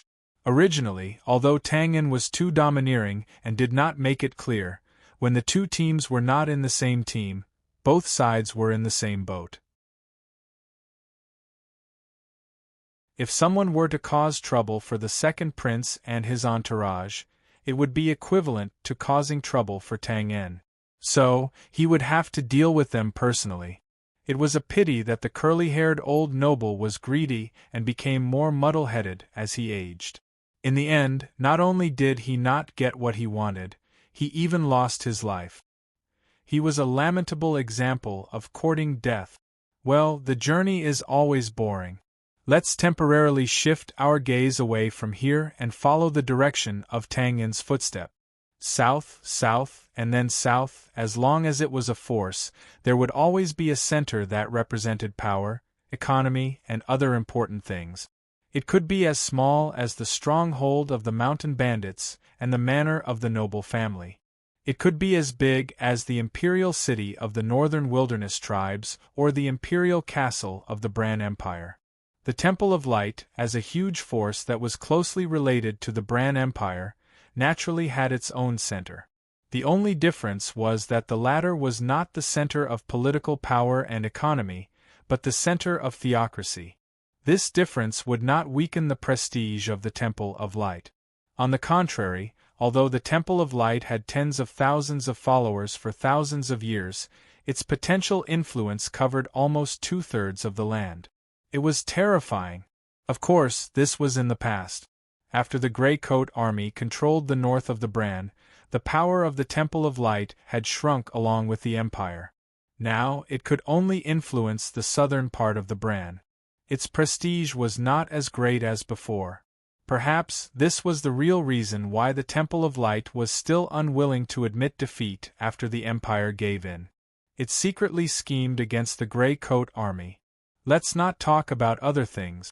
Let's get back to the main topic, to the center of theocracy on this continent, the Temple of Light. Unlike the Temple of Light in the north, which was built on the wilderness and created a generous atmosphere to welcome the worship of followers from all directions, the Temple of Light seemed to disdain this kind of hypocrisy. Its performance was the complete opposite. It kept a strict distance from the ordinary followers and played with a high-end sense of mystery and prestige. This was not a casual remark. It could be seen from the location where the Temple of Light was built. A few hundred miles to the east of the imperial capital, there was a huge lake that was as smooth as a mirror. It was boundless and had slight ripples. In the center, there was only a single island that covered a vast area. There was no shelter around it. If one looked at the island from the two sides of the lake, there was a faint mist surrounding it. It was condensed and did not dissipate. It could not help but make people yearn to worship it. The Temple of Light was built on this island. Except for the limited docks on the shore of the lake and the ships that belonged to the Temple of Light, there was no passage or any means of transportation that could reach the central island. In other words, without the permission of the Temple of Light, no one could get close to the shore and see the whole picture of the Temple of Light. This style, the so-called country within a country, was not as good as this. However, this majestic style was the supreme glory for the internal clergy of the Temple of Light, but for someone who had just arrived on the island not long ago, it was no different from a prison. It was the kind that was very familiar. Xiao Weian sat by the window and looked at the familiar environment and atmosphere. She stroked the blanket on her lower abdomen and sighed softly. She felt that things were still the same, but people had changed. It was very strange, and she even felt bored and disgusted. Logically speaking, it should not be like this, because she had been here for more than 10 years. Except for a few forbidden areas, she was familiar with every stone and tree on the island, including every building on it. It was only a year or two in the future, so she should not feel strange and disgusted. But perhaps it was because she was now in a different position, and looking at this familiar scenery, whether it was from the perspective or the senses, she naturally did not feel the same reverence as before. Thinking of this, Sylvia could not help but shake her head and sigh softly again. At this moment, "Haha, you are going to be a mother, it's not good to be in a bad mood." Amidst the laughter, the door behind her was pushed open. A beautiful young woman who was removing the veil wrapped around her head stood at the door. She narrowed her eyes and smiled at Sylvia, who was slightly startled, and said in a familiar tone, "Long time no see, ugly girl." "Mia!" Sylvia exclaimed, calling out the other party's name. "Well, not bad, you haven't forgotten an old friend." The beautiful young woman named Mia seemed to be very satisfied with Sylvia's reaction. Her watery eyes narrowed again, and she nodded with a smile. "It's really you, Mia." Sylvia showed the joy of meeting an old friend again. She subconsciously got up, and the blanket on her lower abdomen and legs fell to the ground. "Where have you been all these years? I once looked for you, but I couldn't." Before she finished speaking, the beautiful young woman had already hurried over and forced Sylvia to sit down on her shoulders. "Aya, don't you know your body's condition now? I thought you were the majestic flower of nights. Quickly sit down." As she grumbled, Mia picked up the blanket on the ground, dusted it off, and covered Xiao Weian's protruding belly again. "Of course, I know you've looked for me before, but I don't want to see you. It's very embarrassing, okay?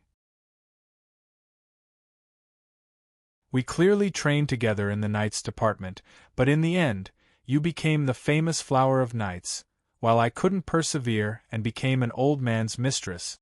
With such a big gap, what if you laugh at me when we meet again? Of course I have to avoid you." Sylvia was startled, and then she could not help but explain with a bitter smile. "How could I laugh at you?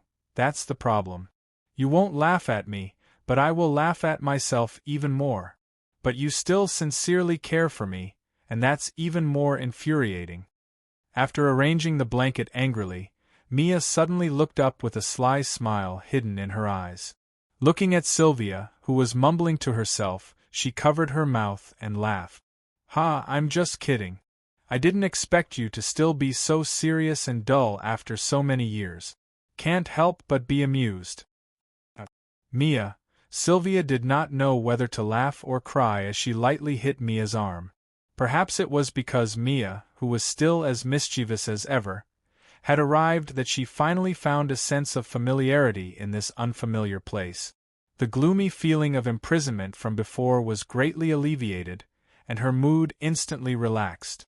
Just as she was about to follow up on the previous topic, she could not help but hesitate. "Then now you're still that old man's mistress. What a coincidence, I didn't expect him to be the one who caught you this time."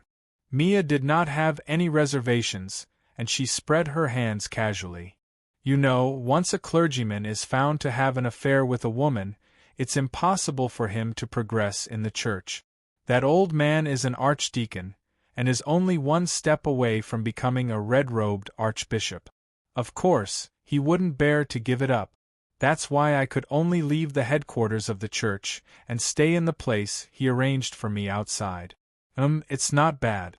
I'm being waited on, and I don't have to worry about food and clothing."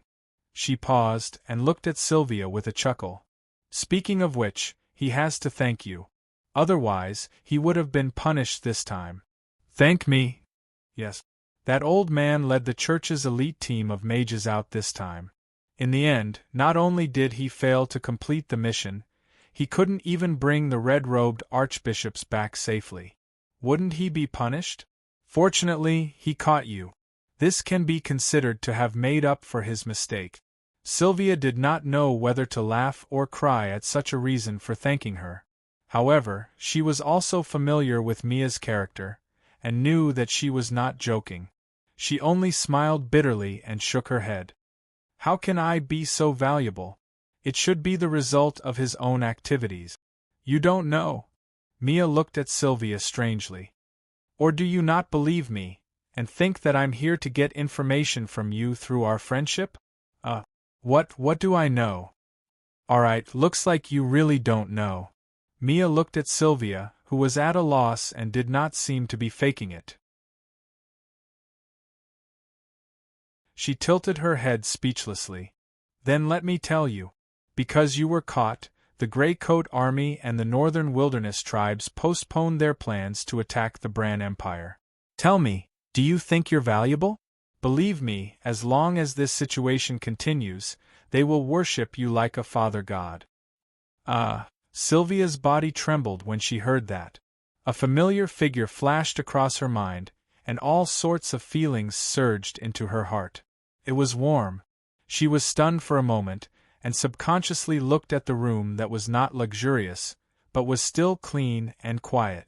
She nodded in realization. I see. No wonder I was sent here immediately after being in prison for a short while. Not only that, when you were caught, didn't you request for a few experienced women to accompany you? Mia pointed at herself. That's why I'm here. You. Even though Sylvia was already extremely shocked, she still could not help but widen her eyes when she heard that. Mia immediately shouted in dissatisfaction, Hey, what do you mean by that? Are you looking down on me?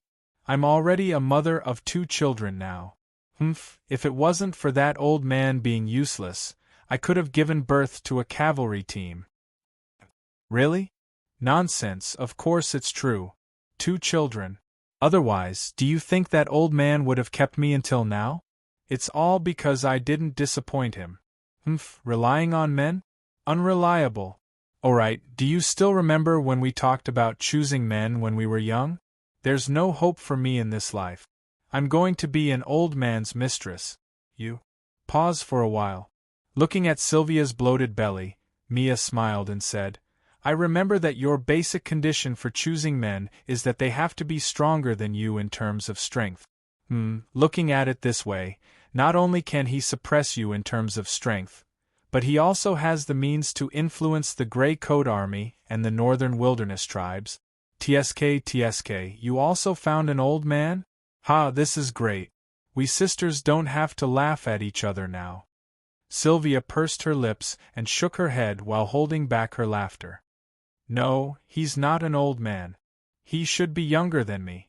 Alright, I even talked to him about you before. Don't be stubborn. I won't laugh at you. At least for the sake of our sisterhood for so many years, I won't laugh at you in your face. Younger than you? Don't think that I don't know the situation now that I'm not cultivating. With the strength of a female T-Rex like you, how many people in the younger generation can be your match? No, he's really younger than me. I swear in the name of Father God. What are you doing? So many years of sisterhood. Don't pull me. You don't even give me a chance to laugh at you. Don't pull me. I want to jump into the lake. You're tuning in to the Phoenix Nights YouTube channel. Don't forget to subscribe and join us on this journey to catch the most captivating stories.